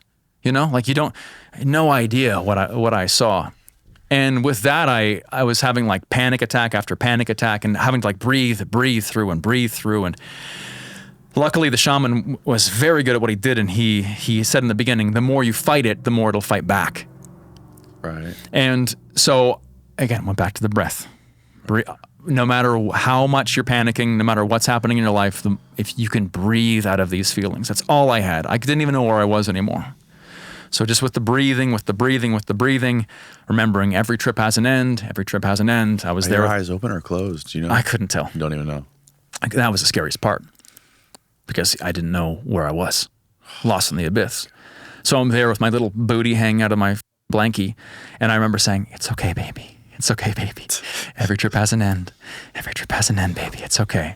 And then I don't know how long I was there for. Generally, an ayahuasca trip is 4 hours, 5 hours, something. I don't know. If you have like multiple, then it's longer. But generally, it's all said and done in about 6 hours. So I was there for maybe an hour or two, and then once I could crawl again, I crawled back inside and snuck up into my little. We have a little like pad there, and spent the night. But that fucked me up.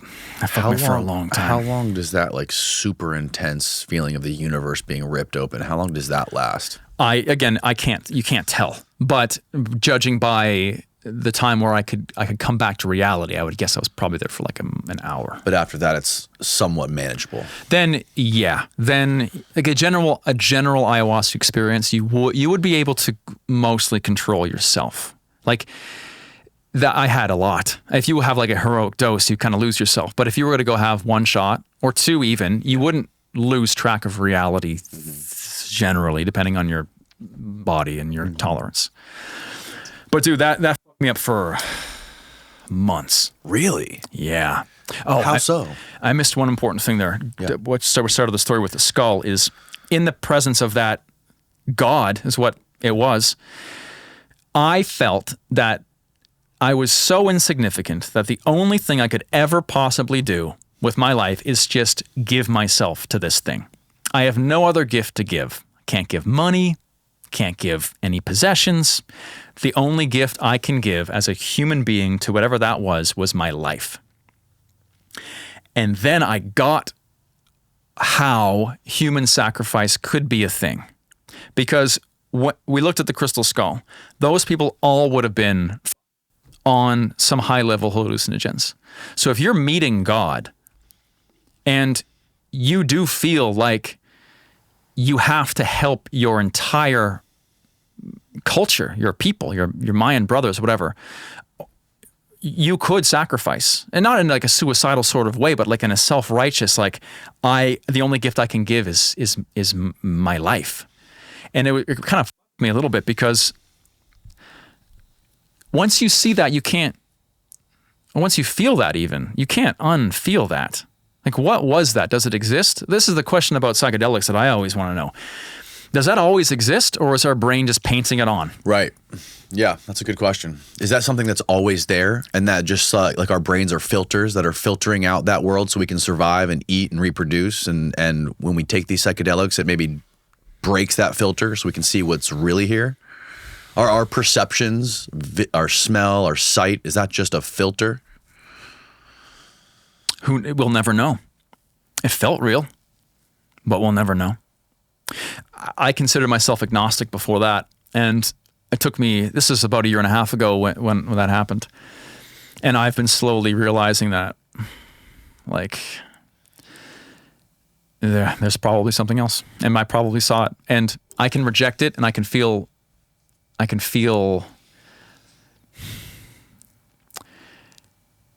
guess I think I have a bit of shame in the sense that I guess I've been painted with this idea that, like, Christianity, the religion I grew up with, is bad, and it's like shallow-minded, and it's not something that I want to be into, right?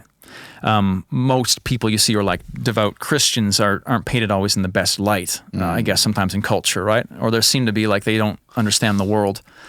But I'm starting to believe that after, again, visiting all these tribes and seeing how every culture has a spiritual practice, how man needs some purpose, some reason why we're here, that if you don't have a relationship with whatever that was, it's a very lonely existence. Because you see all these people in prison who they get into God and they become religious because you're alone. But if you have belief that there is a higher power out there, it could be nature, it could be the universe, it could be God, then you're never alone. And you can give you hope to get through the day. And if you are depressed or suicidal and you think no one cares, someone cares, right?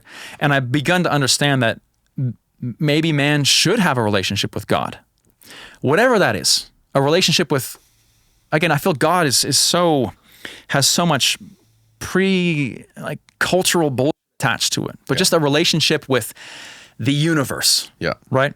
That everything happens for a reason, that there's always a lesson to be learned, that while there might be some giant challenges thrown at you, they're there for a reason if you choose to live that way. And if you choose to believe that everything happens for a reason, it does. It does. It will, because you'll find the reason. So it took a long time to digest that, man. And even now, I still have these almost like flashbacks of just like a glitch in the Matrix, where it's like, not in like a psychotic sort of way, but just in a like, what is this reality sort of way. And one thing that's really interesting too is ever since that, my relationship with fear has changed. Like the name of the channel, Fearless and Far, comes from the idea that fearlessness is a choice you make, and not some state of enlightenment. Like everyone can be fearless if you choose to walk into your fears. It's not feeling fear, it's feeling fear and doing it anyway. So that's the idea of fearlessness. So I would say I'm fearless, but I still feel a lot of fear. And ever since having that relationship with whatever that thing was, and then realizing that fear can be alchemized, that energy is something that can show up in your body. Energy is just emotion, and how that can be changed too. And having a bad trip is just you having energy inside your body and you filing it in the wrong filing cabinet. That if you are on a roller coaster and you feel your heart racing and your blood pumping and you're excited, that's not that different from fear. And if you start thinking about fear that way, where I'm not like, instead of being like, oh fuck, I'm so scared for the presentation tomorrow, and you just say, I'm so excited for the presentation tomorrow, your brain kind of goes, because physiologically they're very similar, right? And in those moments, you can change those feelings. And so even to the point where I got back from that crazy ayahuasca trip, and I got, speaking about weed, I'm back to Canada where weed's legal. And after smoking bush weed with these tribes, I went back and took like bush weed tokes of like shit from, and I got so high, man. And I laid there and I was having a bad trip, and I just watched it. Like I was like, like I feel really afraid right now. That's a really weird thing. But like, what's the difference? How is this excited? Is it fear or is it excitement? And then being able in that moment of being like a little bit off my rocker to feel a feeling in my body and be like, why isn't this excitement? And then being like, maybe it is excitement. And then all of a sudden the fear going, boop, over to excitement and then changing it. And ayahuasca too, throwing up is something that's very common. And when I was going to throw up, I thought I was having smiling attacks, where I was going, but I was dry heaving. But I was like, wow, I'm smiling so hard right now. And then at the same time, I thought I was hungry. But again, nausea and hunger they're in the same spectrum. Right. And so just the power of the mind to kind of change feelings is really interesting. Yeah. Yeah, really interesting Well, stuff. I feel like fear is really important, right? Like fear, but you have to, like you said, you have to approach it, right? You can't run from it. You should lean into fear, because that's what makes life worth living. Dude, A man should live on his edge. Yeah. And I think you and I both probably respect people most who can live on their edge, because they aren't afraid of fear. Most people are afraid of fear. And so when you get in a situation that causes fear, fear comes up, and then you're afraid of the feeling of fear, and then all of a sudden you're a tire on fire rolling down a hill, and you can't stop it. You're powerless. You panic, and then in panic you survive. Right. Right. Mm-hmm. Mike, that is a beautiful way to end this podcast, man. That was a solid 3-hour journey through the ether. I appreciate you coming down here and telling these stories, brother. Always go by so fast, man. Fucking amazing. Tell people where they can find your stuff. I'll obviously link it all below. Yeah. But, and then also, do you have any trips planned or any new shoots you're going on? Yeah, just got back from Venezuela, which was a really good one there. Went to the Amazon, did a couple other few things. And but it's all on Fearless and Far, the YouTube channel. Now, yeah, there it is. We're doing something really fun and interesting. So with this idea of fearlessness and travel and overcoming limiting beliefs and how fear does control your life, we're doing group trips now. There's an adventure retreat called Tribal Rites that we do in Mexico. We're doing 2 more this fall. We did one earlier this year. 22 people from the States and around the world came. Many had never traveled before. We showed up. We actually did ayahuasca. We also did sweat lodges. We did ice baths. We did a lot of tribal stuff that I've picked up from around the world. You go to trips. Oh, wow. That's sick, dude. Yeah. And so, I mean, I've learned a lot of lessons, right? And a lot of misadventures. But now we've got this retreat. So if you want to have the lessons of a life well lived, but don't want to go get shot at Satan's castle, you can come to Tribal Rites and we'll do a lot of the similar stuff. Yeah. Hell yeah, man. Yep. I'll link it all below for everyone. And thanks again, bro. Man, thank you. This has been an amazing conversation. Thanks for having me, man. Cool. My pleasure. All right. Goodbye, world. Woo.